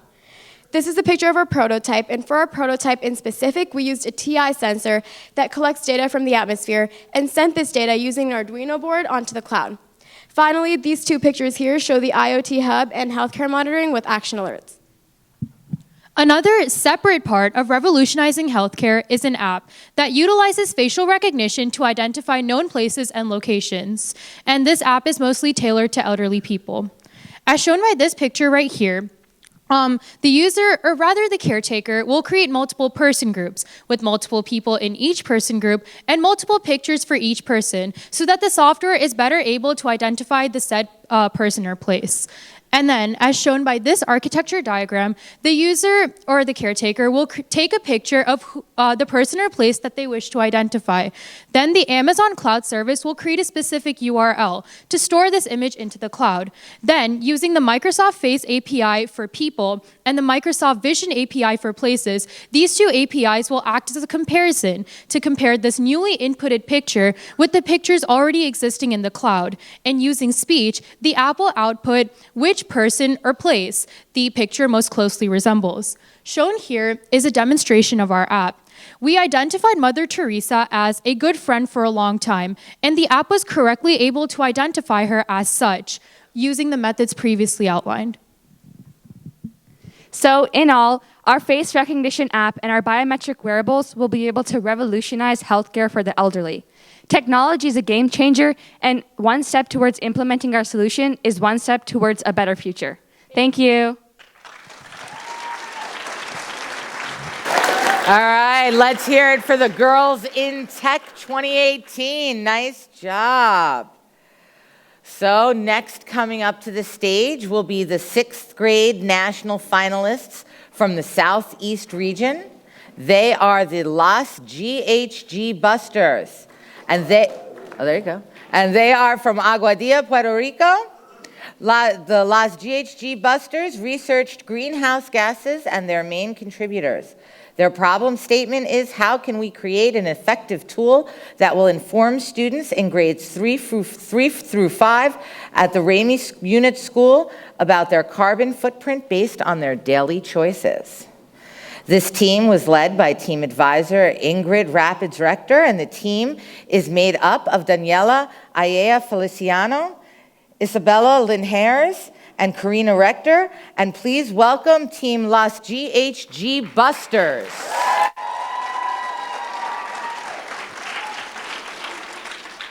Bienvenidos. Welcome. We need to make a climate change. I'm Daniela Ayala Feliciano. I'm Karina Rector. I'm Isabel Linhares.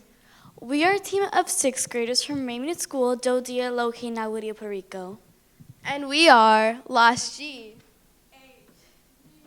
Busters. Our team works well together because we use our strengths to help each other out with our work and assignments.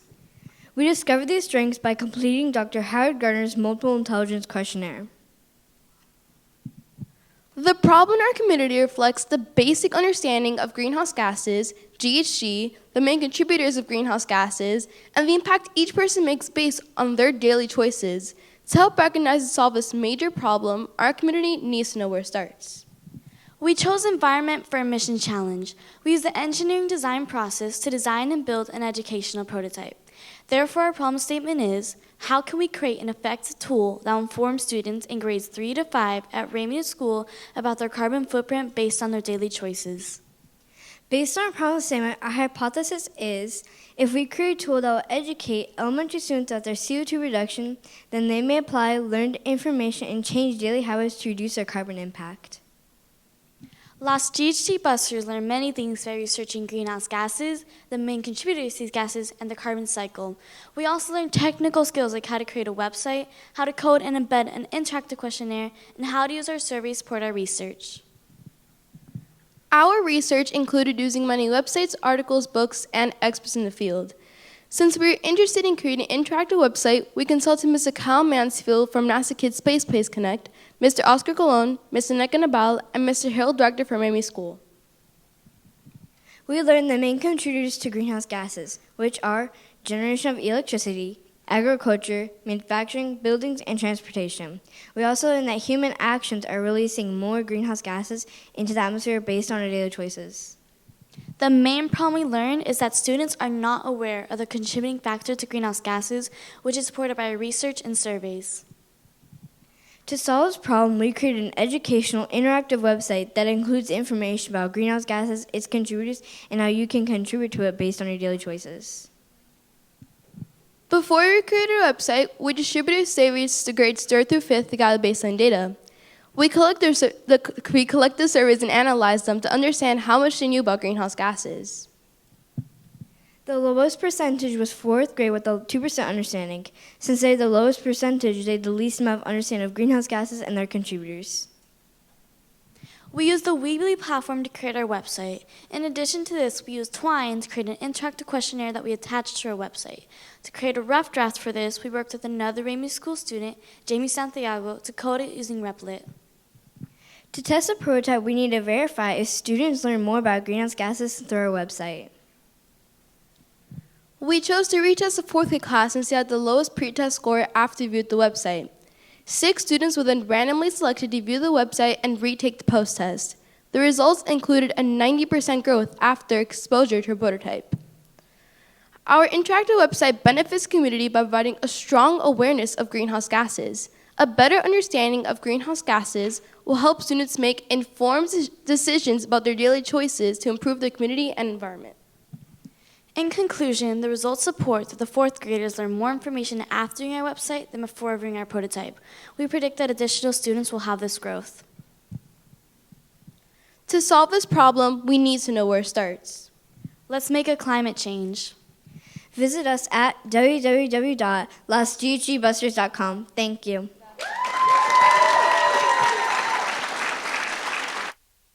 Nice job. Let's hear it for the Lost GHG Busters. So up next, we are going to have our 7th grade national finalists from the Southeast region. They are Organic Odyssey from Raleigh, North Carolina. Team Organic Odyssey set out to rid the world of synthetic store-bought pesticides that harm the environment at extreme levels and to replace these with eco-friendly homemade pesticides. This team was led by team advisor Thainmali Kandasamy, and the team is comprised of students Achyuta Anakandarishnan, Akshay Balasubramanian, Madhav Karthikeyan, and Avakneesh Vijayakumar. Please give it up for Team Organic Odyssey.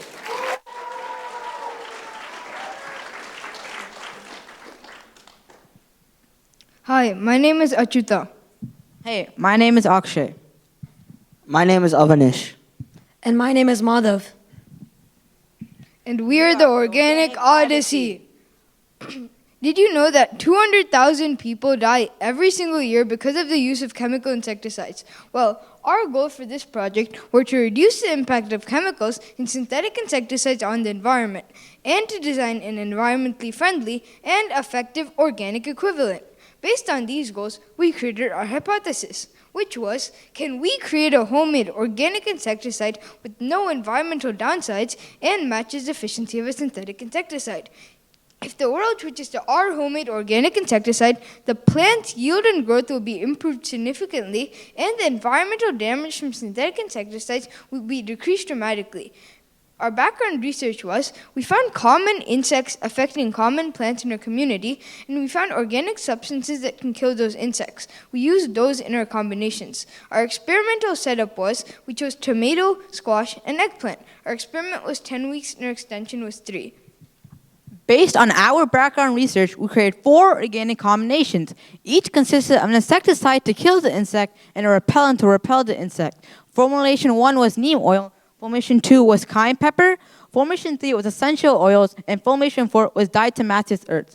For example, if we take the neem oil combination, the neem oil acted as the insecticide as it contained the chemical component azadirachtin. The garlic acted as a repellent as it contained the chemical allicin. The glycerin in the castile soap allowed the insecticide to stick to the plant, and water was used to dilute all these ingredients. We had 2 different standard operating procedures, one for preparation and one for application. After our SOP for preparation, we checked the pH to make sure it was in a proper range. We checked the potency to see if we had to spray at a 3 days interval or a 7 days interval. We watered the plant every day, and we checked the plant twice a day for bugs, holes, and fruit. Based on observations from our experiment, certain modifications were necessary for organic combinations to better. An example of this was the neem-oil combination, where phototoxicity was the main problem that we faced. To solve this, we removed the canola and the olive oil. We also changed the time in which we sprayed the insecticide. The most common disease that our plants faced was powdery mildew. To solve this, we increased the sulfur content by adding more garlic to our combinations. Extension of experiment. Our experiment was initially conducted in 4 different places using tomato and squash plants.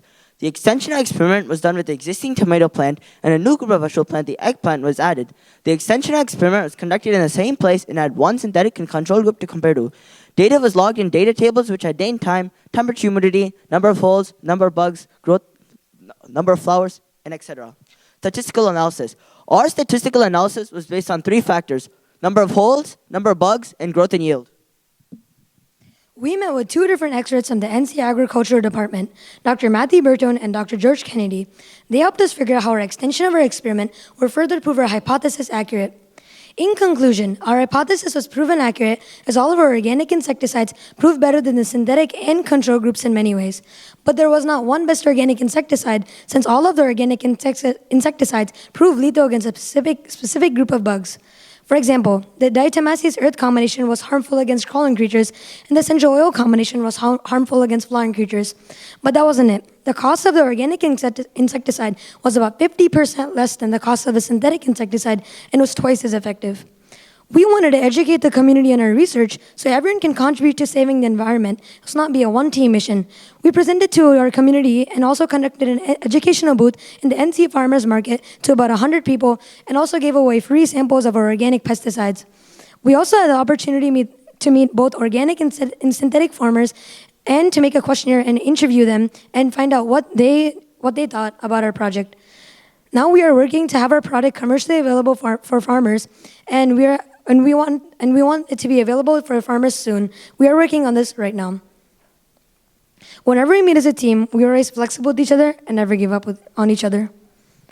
Join the organic Odyssey. Switch to organic.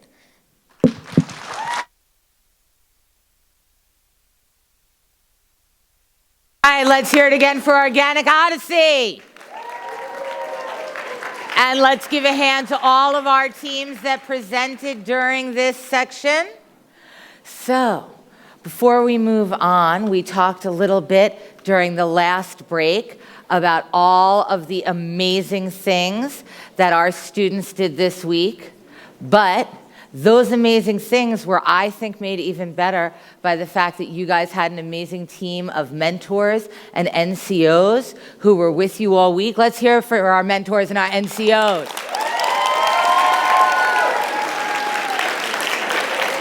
So teams, I'm going to ask you to help me out so we can bring up our NCOs and our mentors and show them our thanks. First with us, we had our eCYBERMISSION non-commissioned officer in charge. We had Sergeant First Class Jason Martin. Let's give him a hand.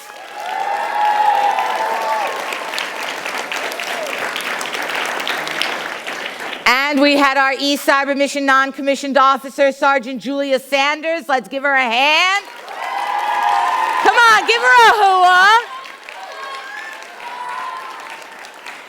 And then each grade level had NCOs and Army civilian scientists and engineers with them all week, helping them learn about the things we do, helping them refine their process, and helping them just have a great time.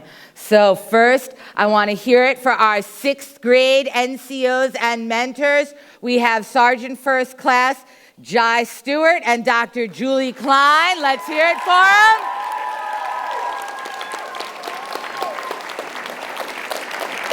Supporting our 7th grade, we had Sergeant First Class Jeremy Buchholz and Dr. Sasha Timorian.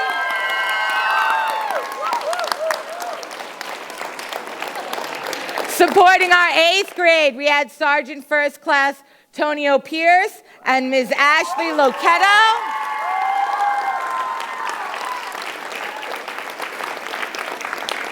And with the varsity supporting our 9th grade, we had Sergeant First Class Kashara and Mr. A.P. Shaw. Come on, let's hear it for them.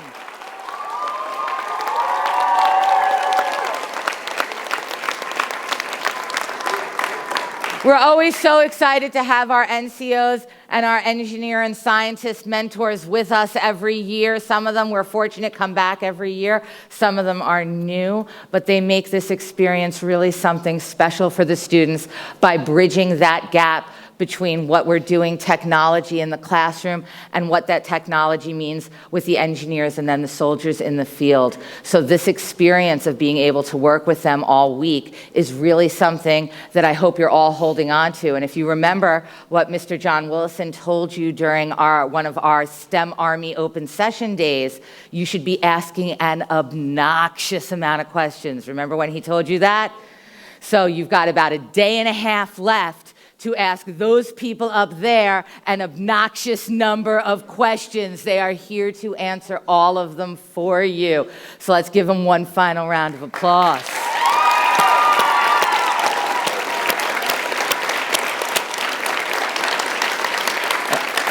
Thank you, guys. So for students, for who of you was eCYBERMISSION your very first experience with Army Educational Outreach Program? All right, well, here's the good news. There is no reason this has to be your last experience with the Army Educational Outreach Program. AEOP has something for everyone. It will take you all the way through your graduate degree, your doctoral degrees, and beyond. All you need to do is look at www.usaeop.com. Good news, if you forget what that is, it's on all of our shirts. Nope, on this side though. And AEOP has eCYBERMISSION. When you finish 9th grade and you graduate from eCYBERMISSION, you're going to move on to the Junior Science and Humanities Symposium, JSHS. JSHS is a state competition like this that feeds up into a national symposia where you are able to present your research. That is an independent program, so you would be working by yourself. And some of the research that comes out of JSHS at 9th through 12th grade level is really just phenomenal. It takes the stuff you guys are doing and builds upon it. There are summer programs. We've got GEMS, which is the Gains in Education of Math and Science. There are GEMS locations all over the country. GEMS is really special, really exciting, because what you do is you come in for a week and you're actually working with our scientists, our engineers, and our soldiers who are assigned to our Army labs. They're taking you through some of the technology that you would use in the day-to-day in those labs. So there's some really exciting stuff there. You've got the SEEP program, which is the Student Engineer Apprentice Program, Science and Engineering Apprentice Program. I did get that right. It's a lot of acronyms. But SEEP is actually really cool because SEEP is for higher level high school. Usually once you're 16, you can then go and spend 8 weeks working in an Army lab, getting to meet those engineers and those scientists. When you move on, you're looking at college. I know it's early, but this is more for the parents. Who's really excited about the prospect that one day maybe your kid is going to go to college? Okay. Next question. Who's really looking forward to the opportunity to pay for college? No. What we have for you is the SMART program. SMART Scholarship is established as a service scholarship on the civilian side. So the way SMART works is, as students, the earliest you can apply for a SMART scholarship is during the first semester of your first year in college. You would apply, you would put all your information up there. Applications generally close in December. And if you are selected as a SMART scholar, That means that a DoD lab, be it Army, Navy, Air Force, Marines, or one of the agencies has decided to sponsor your education. That means from that second semester on until you graduate, we're paying it. Every summer when you are on break, you have to work for us. But that's not so bad, because what does that mean? It means you have a summer internship. And we're still going to pay you, even though we're paying for school, we're still paying you for your summer internship. And then it's a scholarship for service. So what does that mean? That means for every year that we paid for your education, you are obligated to spend a year working as a civilian engineer or scientist in whichever lab sponsored your education. So really, what does that translate to? That means that your senior year of college, while all your friends are running around and going to career fairs and stressing out, you're like hanging out at Starbucks, you're chill, you're cool, your job is ready for you, and you get to go out into the world with no college debt. Parents, who thinks that sounds like a pretty decent deal? So just in case they don't remember, it's the SMART Scholarship Program, and it is a joint DoD-wide scholarship program. It is an incredible opportunity, and I would encourage you to look for it. You can find that and all the other programs I've talked about at www.usaeop.com. That is the United States Army Educational Outreach Program. Sounds good? So, who wants to hear how many votes we've gotten for People's Choice so far? I do. Hey, Colleen, what's going on? All right, let's see what we got here. Last I checked, we were over 3,000, and we are at 3,400, so we're moving up. Yeah, can you try that one more time? That was not. Give them the number again. 3,000. Oh, I refreshed the page. 3,548. All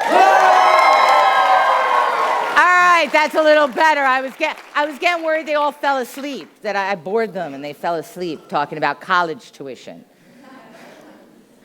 So, that is pretty good. And who thinks that they're the ones who are currently winning the People's Choice? Oh, dear.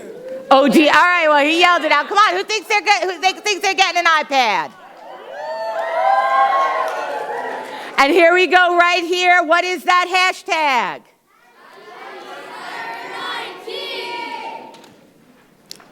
So we got to introduce our NCOs. We got to introduce some of our scientists. One of the things that we really try to do with all of these programs is make sure that our students are getting a really great opportunity to meet all of the people who are working within the Army, and of course all of our amazing soldiers. We're fortunate to have with us, go ahead. Hello? Oh, okay. Let's give it up for Sergeant Major Snipes, huh? Hey, Aurel, come up here, Sergeant Major. Sergeant Major. Oh. Ho, ho. When I say what, you say huh? What? What? What? What?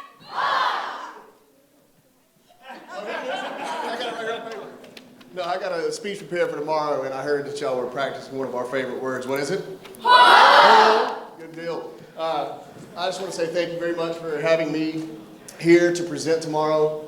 I'll look a little different tomorrow. I just drove down from APG. I wish I could have been here earlier, but I had some general officer engagements I had to attend today. But I look forward to getting to know more about everything that's going on down here, the teams, and I can't wait to present the awards tomorrow. Thank you. Thank you. All right, so we're going to get ready to move on to our next group of presenters. Who's ready for that? Okay, well, apparently Miss Ashley's ready, because I heard Miss Ashley over the whole group. Who's ready? Okay, so, I am on the wrong page. That will never do. So, our next team coming up, they are the 8th grade national finalists from the West region, and they are Bio Forever from Bothell, Washington. Go ahead, now you can clap. The Bio Forever team built an efficient rain garden with the goal of filtering out polluted runoff in the Puget Sound. Their project has attempted to accomplish this by utilizing natural filtration to improve the water quality for all inhabitants of the Puget Sound, thus improving the quality of life among their fellow community members. Team Bio Forever were led by team advisor Ms. Alicia Hong, and the students were made up of Amelie Fry, Chloe Hong, Katie Walker, and Julie Zaki. Please welcome Bio Forever.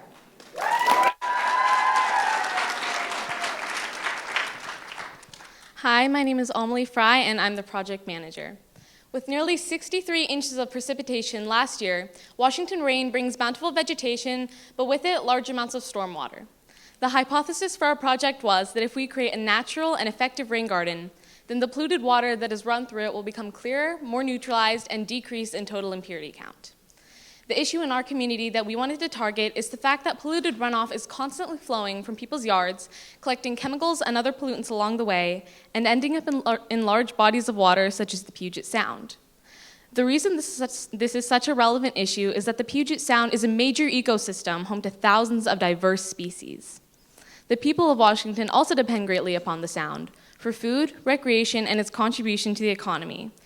The economic cost of polluted runoff in the Puget Sound will reach an estimated $1 billion in just the next 10 years.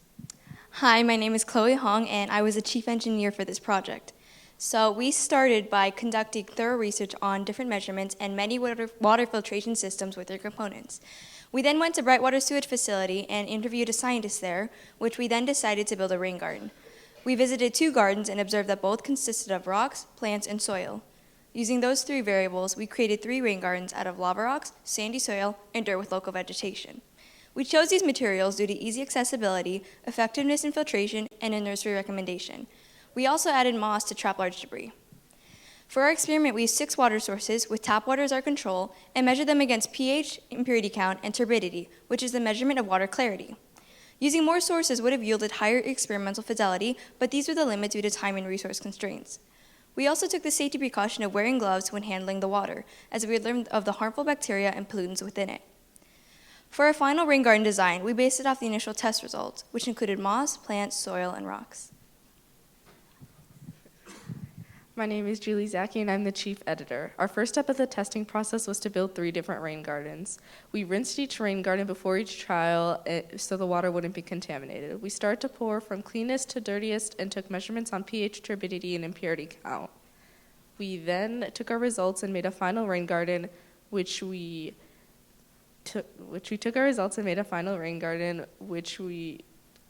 poured only the cleanest and dirtiest water so we can capture the range of sources. We used Excel and Google Sheets to make graphs, and then we also took our results and made a few observations. 2 of our observations are that the materials we used might have not been the most effective, or we could have built the rain garden incorrectly because from the first trial, the impurity count was higher than the others. Also, the pollutants may have gotten cross-contaminated from test 2 to test 3 in rain garden 3 because the total impurity count was also unusually high. My name is Katie Walker, and I was the multimedia director. Our goal was to create a natural and effective rain garden. Our data was inconclusive, but if we had more time, we would have been more precise with separating the different water sources. In the future, we would have let the plants grow in the soil longer to let the roots establish for better filtration. It was difficult to prove that the rain gardens improved the quality of the water for every water source. The lava rocks perform better than the dirt, but from our testing, we can still improve the quality of the water before it goes into the Puget Sound. Building a simple rain garden in your community can improve the wildlife in the Puget Sound and even in your area. Thank you. Let's hear it for Bio Forever. Nice job, nice job, nice job, nice job. Good job. All right, next up, we are going to have the 9th grade finalists from the Southeast region. We are going to welcome the Sandbaggers from Maitland, Florida. Oh. All right, they brought a whole cheering section with them. That was impressive. All right, so the sandbaggers set out to find the best sandbag on the market. Through experiments using each area of STEM as well as the process of elimination, they found that polypropylene IKEA bag was overall the best option for sandbags on the market. Through their research, they have helped coastal locations in Florida prepare for flooding by purchasing cost-effective sandbagging materials in advance. They were led by team advisor, Ms. Deborah Waldheim, and our students here are Hannah Hillel, Dylan Robinson, Cynthia Seifert, and Abigail Sloan. Please welcome the sandbaggers.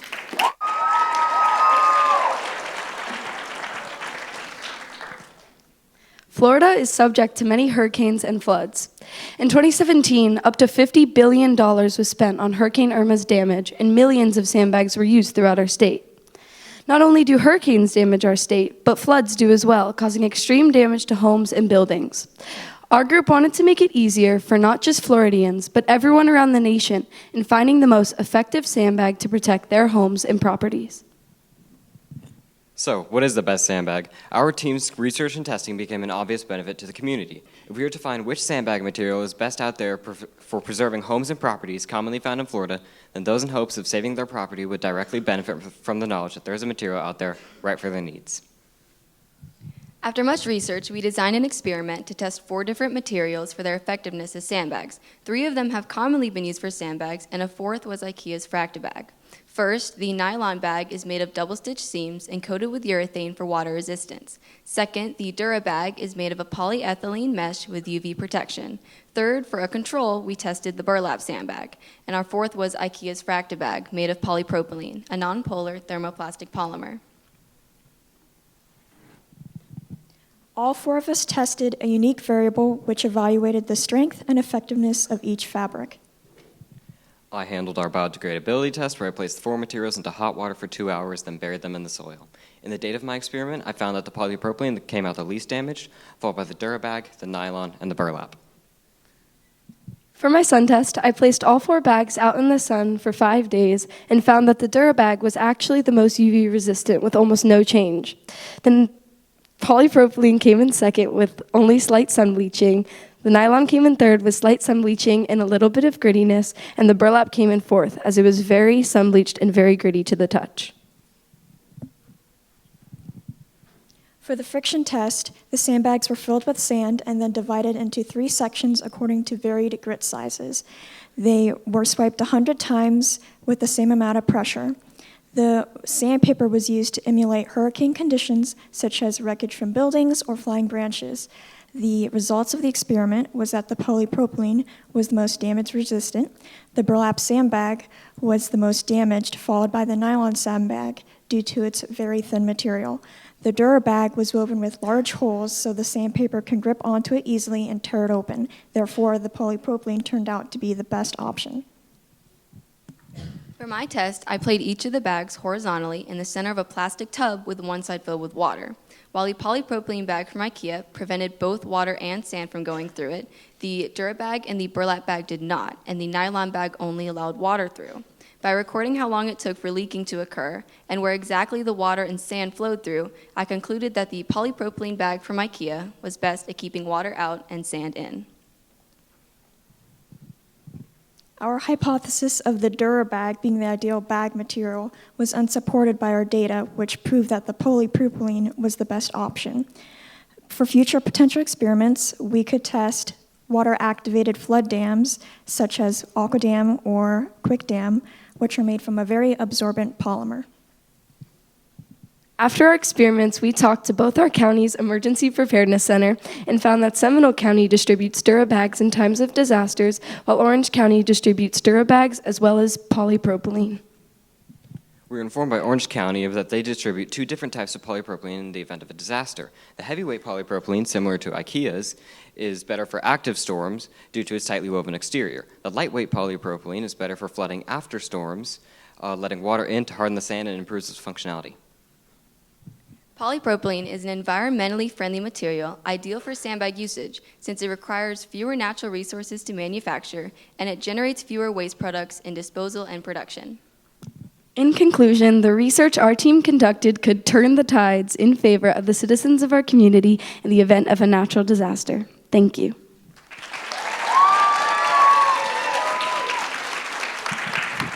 All right, let's hear it for the sandbaggers. Nice job, guys. Well done. So our next team getting ready to come up are the 6th grade national finalists from the South Central region, and they are Hot Cars from Lubbock, Texas.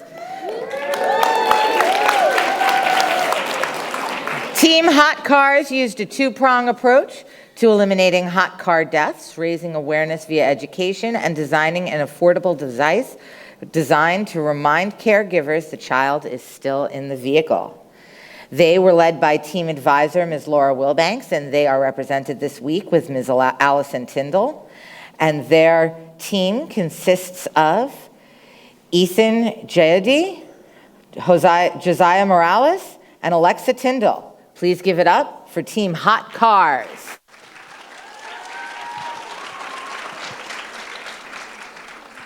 Thank you, everybody. And I'd like to just plug in something. Please vote for Hot Cars in the People's Choice Award. Hello, I'm Ethan, and these are my STEM colleagues, Josiah and Alexa. Our team is dedicated to an issue that could affect any young child: heat stroke suffered in hot cars. A 34% increase in 2018 fatalities across the nation is not only unacceptable, but unconscionable as well. Texas leads the nation in the number of these deaths, so we decided to make a difference and save children this year. 888 children have died since 1990 due to heat stroke in an unattended vehicle. This tragedy affects not only the child, but families and friends. When a child is in a rear-facing car seat, they are most at risk for being left in a hot car. Just 10 minutes on an 85-degree day is all it takes for the temperature in the car to reach 140 degrees. The guilt that accompanies the resulting tragedy is endless. Most caregivers don't think they could ever forget their child in the car, but statistics show the opposite. Despite extreme love, a parent can forget a young child in the backseat of a car unintentionally. This is not due to neglect. This is due to the way the brain processes new information versus routine memories. The basal ganglia in the brain moves to autonomous mode, and the habitual memory system of the brain convinces the parent that the child has been dropped off at daycare or taken into the house, when in actuality, they are still in the car. Our team conducted thorough research and interviewed doctors and CEOs of major hospitals. We consulted child care specialists, parents who experienced this loss, and congressmen, as well as application, wireless, and software engineers. We learned the most effective way to end predictable and preventable tragedies is with a two-pronged solution: targeted education plus technology. Our team created brochures, a website, Alexa wrote a digital manga story, and our appearance on the local evening news reached 24,000 viewers in the region. For the technology component of our solution, our team decided to create an alarm system that would connect the car seat buckle to the caregiver's phone. We focused on apps, buckles, and car seats. Josiah found poor reviews on devices due to unreliability, and most were cost prohibitive for the average family. Our team saw a need to engineer a much better warning system. The system is basically a Bluetooth device that senses the baby and continually sends the state to a phone app. Since Bluetooth has a short range, it will disconnect as soon as the caregiver walks away from the car. Upon Bluetooth disconnection, the phone app will notify the caregiver if the child is on the seat. The Bluetooth device is an Arduino connected to a Bluetooth serial module and to a switch. The switch is a car seat buckle line with inexpensive aluminum tape to make a connection between wires when buckled. We then programmed the phone app using Android Studio. During testing, on average, the phone app notified us at about 80 feet away from the car and was extremely effective. We have applied for a patent for our system and have future plans of contacting car seat manufacturers. The advantages of our device over others is low cost, uses readily available off-the-shelf parts, open source, and App Store availability. Hot Cars designed a technology-based solution combined with a targeted and intentional education campaign, explaining the science of how this can happen to anyone. In addition, Our team contacted Congressman Jody Arrington asking to be involved with the Hot Car Act of 2019. The combination of STEM fields allowed us to engineer a solution and save the lives of our most precious resource, children. Thank you.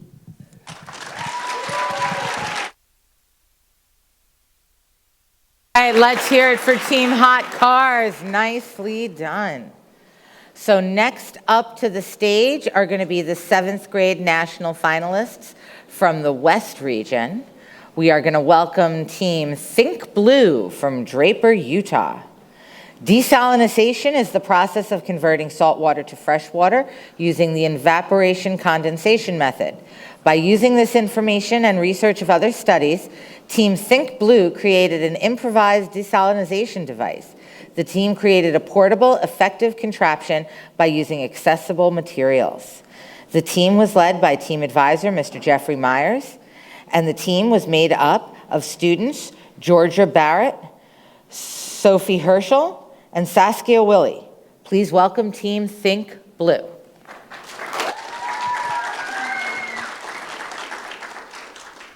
About 500,000 people die each year due to the lack of fresh water.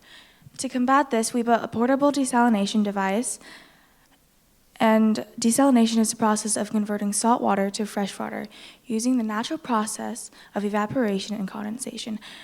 Our project is made inexpensively and it's small. And this is perfect for people who live in poverty and live next to salt water. So how our project works is we built it with 3 main materials, a mason jar, Gorilla Glue, and an acrylic tube. What we do is we filled the jar with salt water, and we put the jar on a hot plate. Once the water started boiling, the water evaporated where it would run up the tube and hit one of 2 condensers. We had a metal plate and a glass bowl filled with cold water. Once it hit the condensers, it would condense, and because of gravity and the slant of the tube, it would run down towards a discharge hole where we would collect and measure the water. Through our testing, we determined that the glass bowl filled with cooled water was a better condensation agent for our desalination device. We believe this is because the metal from the metal plate acted as a conductor and collected the heat of the steam, so it led to less condensation overall, whereas the glass bowl filled with cold water was less conductive, so it aided in desalination for a much longer time. After collecting our data, we put it into a graph. Here's our graph that shows the amount of fresh water collected by both condensation agents. The dark blue shows the amount of fresh water collected by the metal plate project, while the light blue shows the amount of fresh water collected by the glass bowl filled with cold water. In total, the metal plate project collected 9 milliliters, while the glass bowl filled with cold water collected 39 milliliters, which is more than 4 times the amount of the metal plate. The reason we chose to do desalination as our project is because we wanted to solve a big problem in a community that's near salt water. The device that we created will be able to help and make salt water to fresh water, which will be a big benefit to the people who live near salt water. So a few improvements that we would like to make to our desalination device in the future. We would like to start by using different condensation agents to see which one would work better. And after we do that, we hope to provide enough water to be able to support the needs of a small family. Our desalination device is pretty small, but that makes it portable, and we know that it can make a big impact on the world. In order to further expand and implement our project, we hope to be able to discuss desalination with experts and discuss better utilization of our idea in desalination facilities. We also hope to participate in other science and engineering fairs and promote our idea with investors to mass produce our project. Thank you.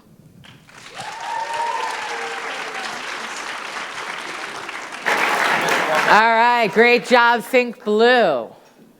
Coming up next to the stage are our 9th grade finalists from the West region, and they are the Fantastic Phage Finders.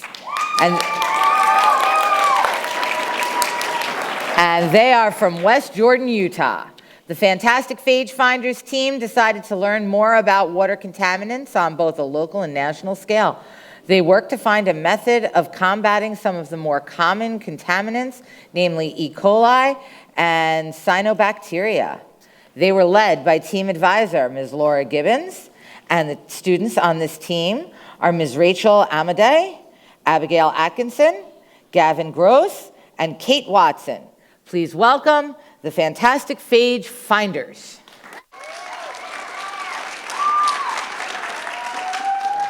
Thank you, everyone. There's been so many amazing projects. I'm just so amazed at how awesome you guys are. So big shout out to you and everyone who's helped with this amazing event.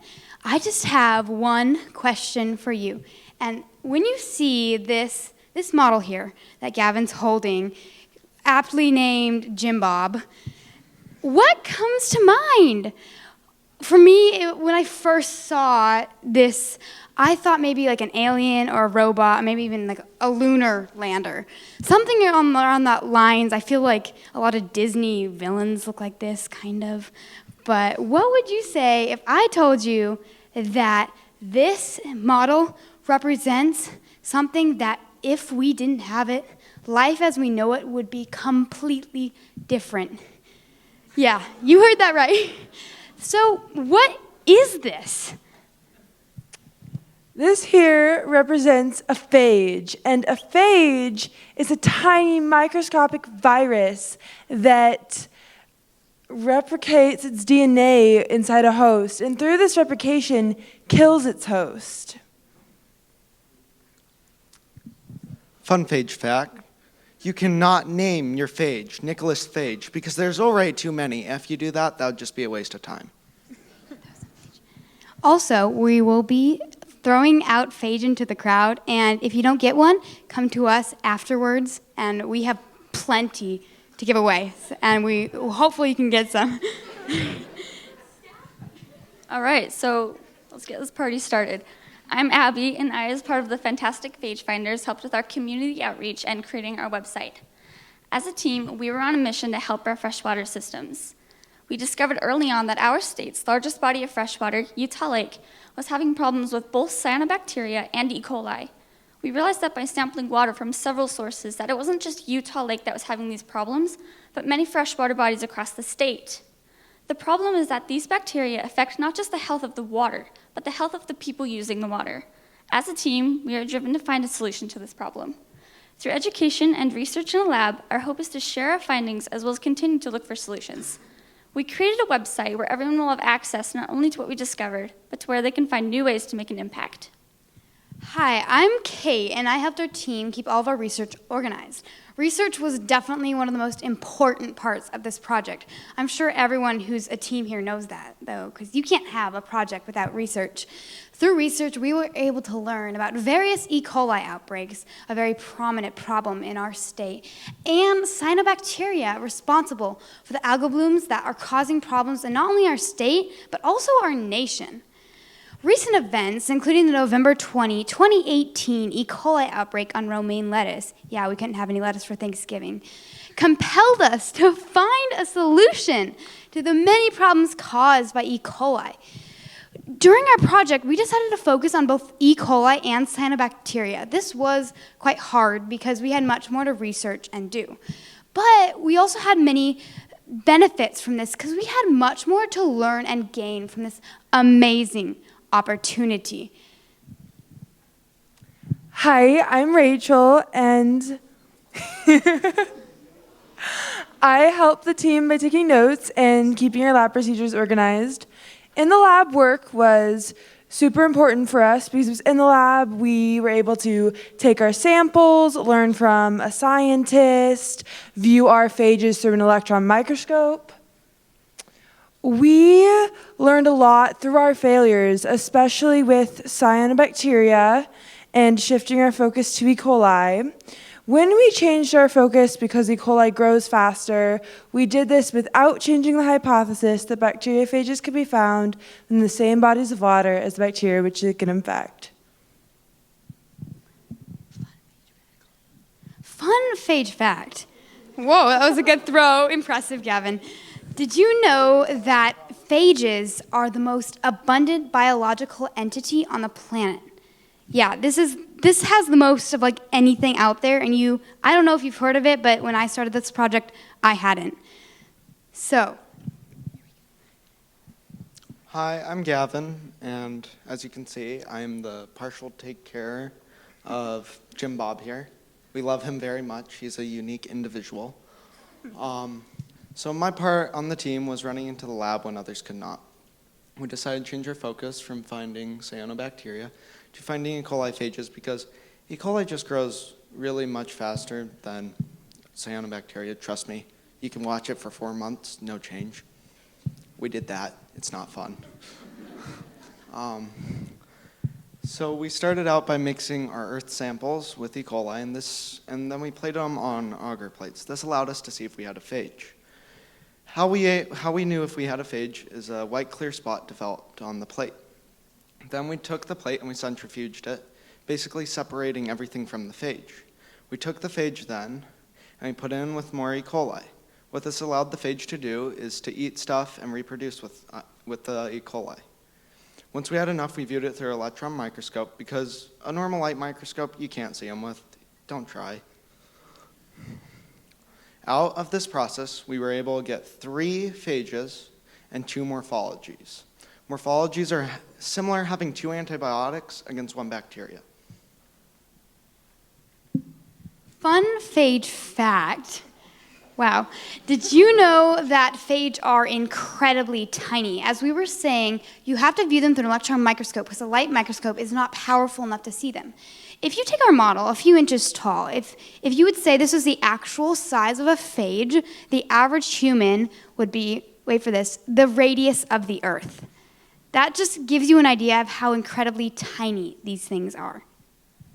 So after we discovered these phages, the final step of our project was to test them against other bacteria similar to E. coli, like Salmonella and Pseudomonas. Our conclusion was that all 3 of our newly discovered bacteria were specific to E. coli, making them a great possibility for preventing potential future E. coli outbreaks. We also had a chance to name our phages because these phages that we were able to find had never been discovered before. We named our phages eCYBERBEAST, Romaine numeral, and grade 9 blaze. On this slide, these are the actual pictures of the phage that we found. So thank you for listening. Please vote for us. And everybody have a good night.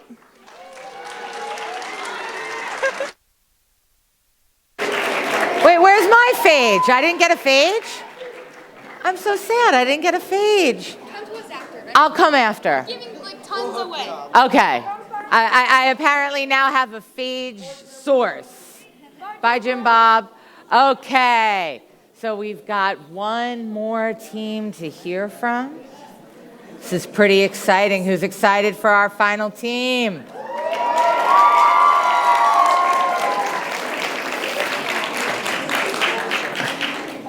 Next, we are going to bring up our 9th grade national finalists from the South Central region. And this is Ion Tech from Richmond, Texas. The Ion Tech team designed a compact bracelet that includes various health packages for people of different ages, groups, and sizes. Features of the bracelet include a heart rate and temperature sensors, body and outside temp, Bluetooth capabilities, GPS tracker, and other types of sensors. This team was led by team advisor Richard Embrick, and the students are Yvonne Leslie, Nolan Wynn, Noel Obi, and Iyai Syed. Aya Syed. I got the last name and I messed up the first one. I'm so sorry. Aya Syed. Saeed. Okay. I really tried, guys. Please give it up for Ion Tech.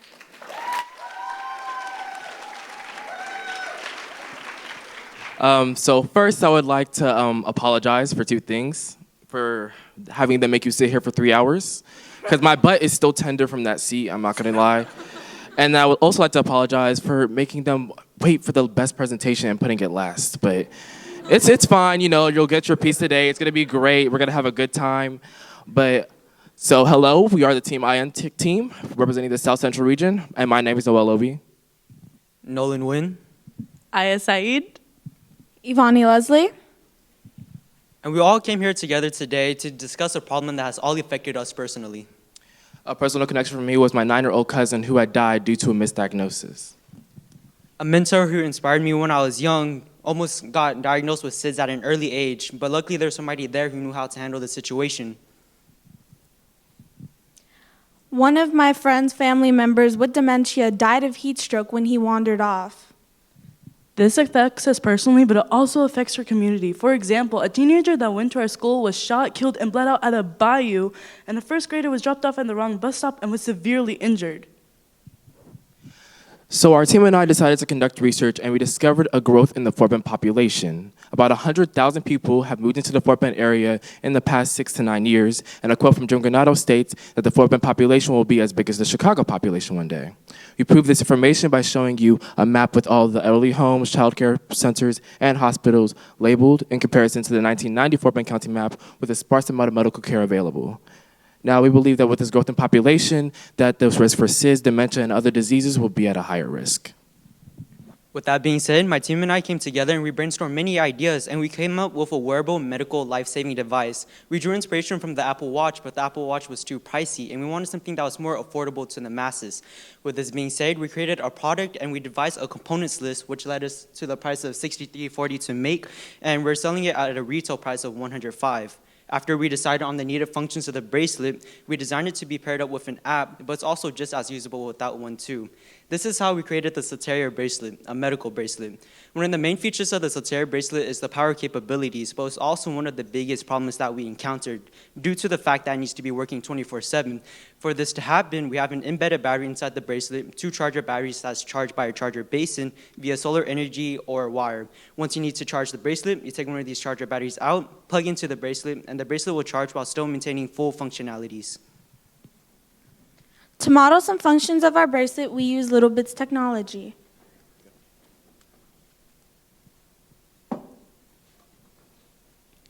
This is our pin module. When the pin is sliding over, LED lights will turn on, and once the pin is fully removed, a message will be sent out to first responders with your location. This pin is used in case of emergency and you're in a dangerous situation, such as the situation where the woman was killed because she got into the wrong Uber. This is our temperature sensor. The temperature is monitored, and if it reaches 100 degrees or more, a message will be sent out to your caretaker. Movable pin shown on the side of the bracelet in a more in-depth view right here. When the pin is removed, it will send. So this is an example of the pin module being in use because this person's inside an Uber, and as you can see, I'm pulling out a gun. And it's not an Apple Watch, it's our watch, not patented. He's pulling out the pin, and the message is being sent to a phone, which is basically how our pin module would work. So the temperature sensor that I coded with the little bits, once it turns to a certain temperature, a message will be sent out saying danger.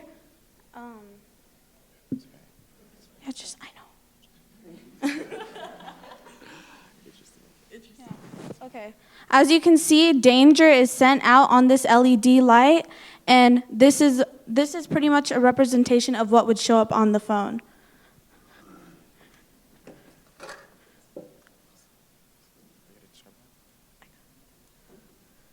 Right here we have a 3D model of what our bracelet could possibly look like.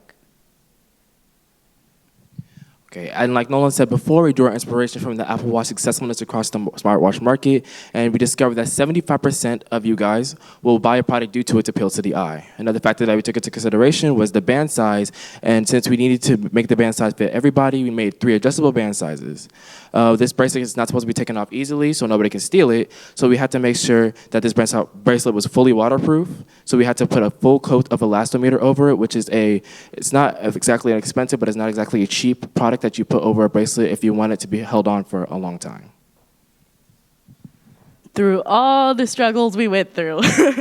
We designed and prototyped a device that will benefit our community. For example, did you know that 60% of bankruptcy comes from unexpected medical costs? With this bracelet, we could prevent those unexpected costs and provide peace of mind to our community. The greatest thing about our bracelet, though, is that it takes away the repercussion of losing a precious life. You never know what a life could do. One life could save other lives. One life could cure cancer, or for example, our teacher inspire the next generation. So people, this pinboard that we have in front of you today is a very important aspect of our whole project. It's actually why we did our project in the first place. Flip it over. It's kind of upside down. So thank you. Anyways, these clip outs are people who have been harmed or who had died to a tragic story. And we believe if we had this bracelet in our midst today that these stories could have been prevented. And as you can see by this hourglass, a minute has passed, which means on average 105 people have passed away. And now these people could have been your loved ones. Support the Soteria bracelet. Thank you for your time.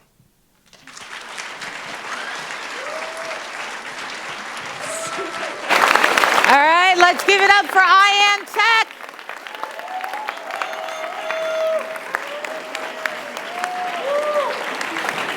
And I want to have another round of applause for all of our amazing students that were here.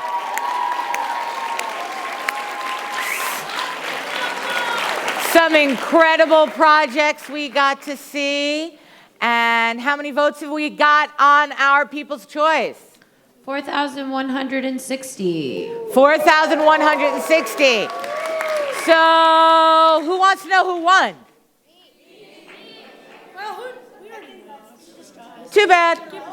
If you want to know who won, you've got to log in tomorrow during the awards luncheon. You've got to log in to find out who the national winners were, who our People's Choice winners were, and to see the whole thing. All of the information for it is on the homepage of the eCYBERMISSION website. That is eCYBERMISSION.com. The links are there. And of course, you see all of our hashtags right here and other things. So we're making sure that we are voting. Vote, vote, vote. Voting will be open until 8 o'clock tonight, Eastern Standard Time. So when you're done here, if you're in the room, get out there and call 10 people and tell them to vote. If you are watching us online, as soon as we are going to be done here in a little while, you're going to log off and call 10 people and tell them to vote. We want everybody's voice to be heard. So, did everybody have a good time? Yeah. I know for me, I learned so much. This is always the first time that I get to hear all the presentations, and it always just amazes me. The things that you guys come up with to make real change in the world is just absolutely incredible. So great job. Let's give them all one more round of applause.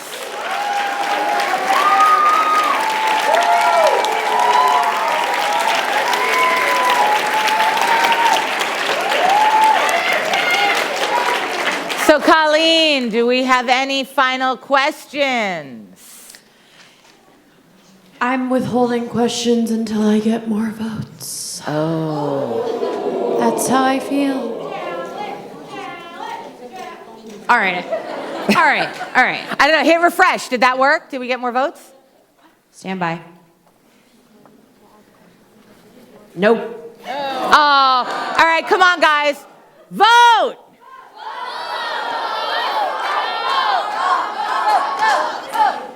All right, that had to have worked. Who could say no to these guys? That worked, yeah? Yep. That worked.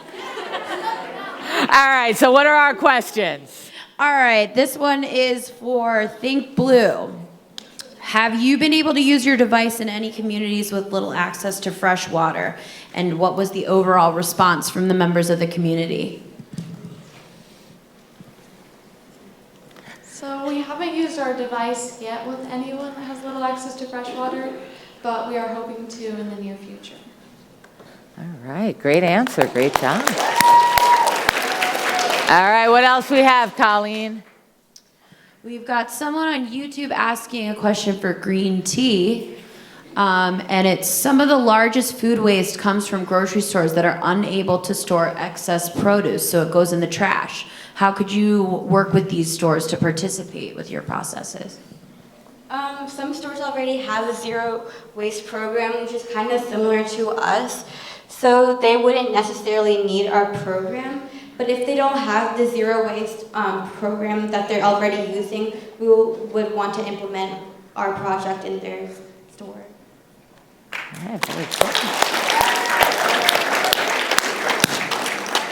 All right, we got another one?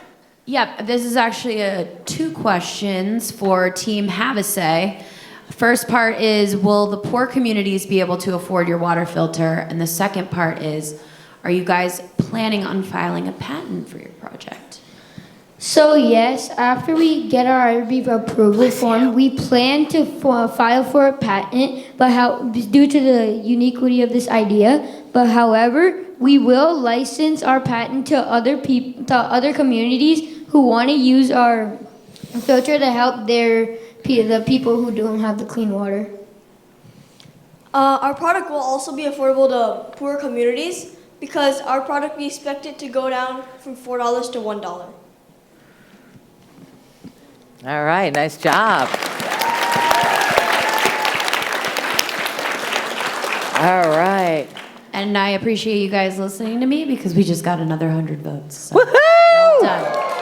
All right. So, at this time, I am going to invite back up Mr. Matt Hartman, who's got some things to say. Let's hear it for Matt. All right. Hey, everybody. You guys having fun? Yeah? Well, that's good, because I need you to make a little noise. Make some noise! Yeah. Now we're gonna play a little game here. We need to get some energy going. We need to play a little game, all right? We're gonna play a little game. It's called Tiger, Martian, Salesman. All right, here's how this game works. When I say tiger, I want you. Wait a minute. You're all sitting down. Stand up. Stand up. Now, when I say tiger, I want you to put your hands up like a tiger, like this. And I want you to do your best grr. Let's see that tiger. That's pretty good. Now, when I say Martian, you're going to give yourselves a little antenna like this.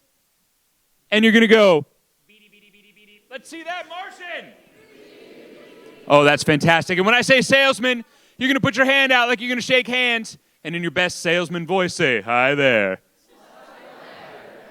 Oh my gosh, you did it without me even saying. All right, I'm going to say tiger, I'm going to say Martian, I'm going to say salesman. I'm going to change it up, the order. I'm going to change up the speed. You see if you can keep up. You ready?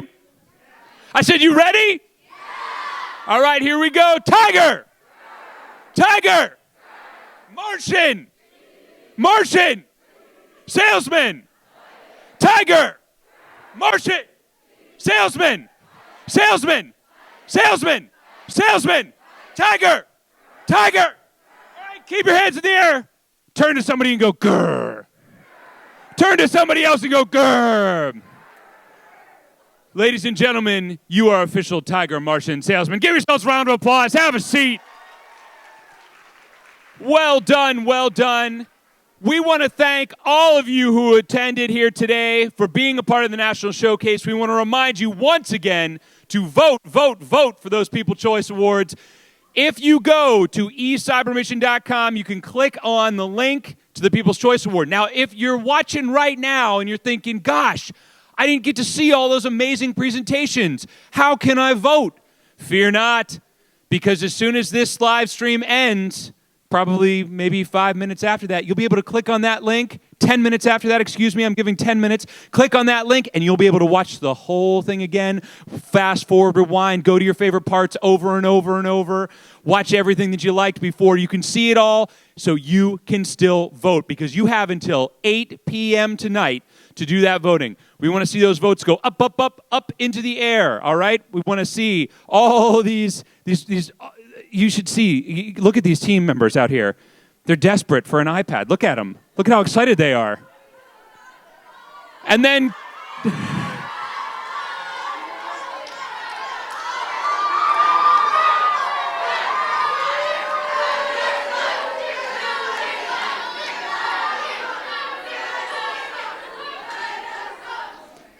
Well, there's that energy I was looking for. Thank you very much.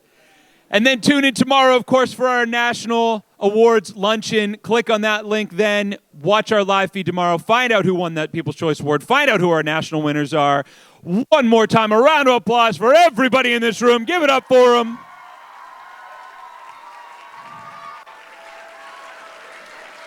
Ladies and gentlemen, thank you so much for joining us for the 2019 eCYBERMISSION National Showcase. Goodbye, everybody. Goodbye.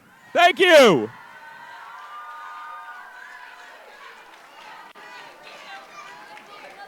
Students, go ahead and stay right here for me, if you will. Don't move, students. I was saying goodbye to the people who are on our feed.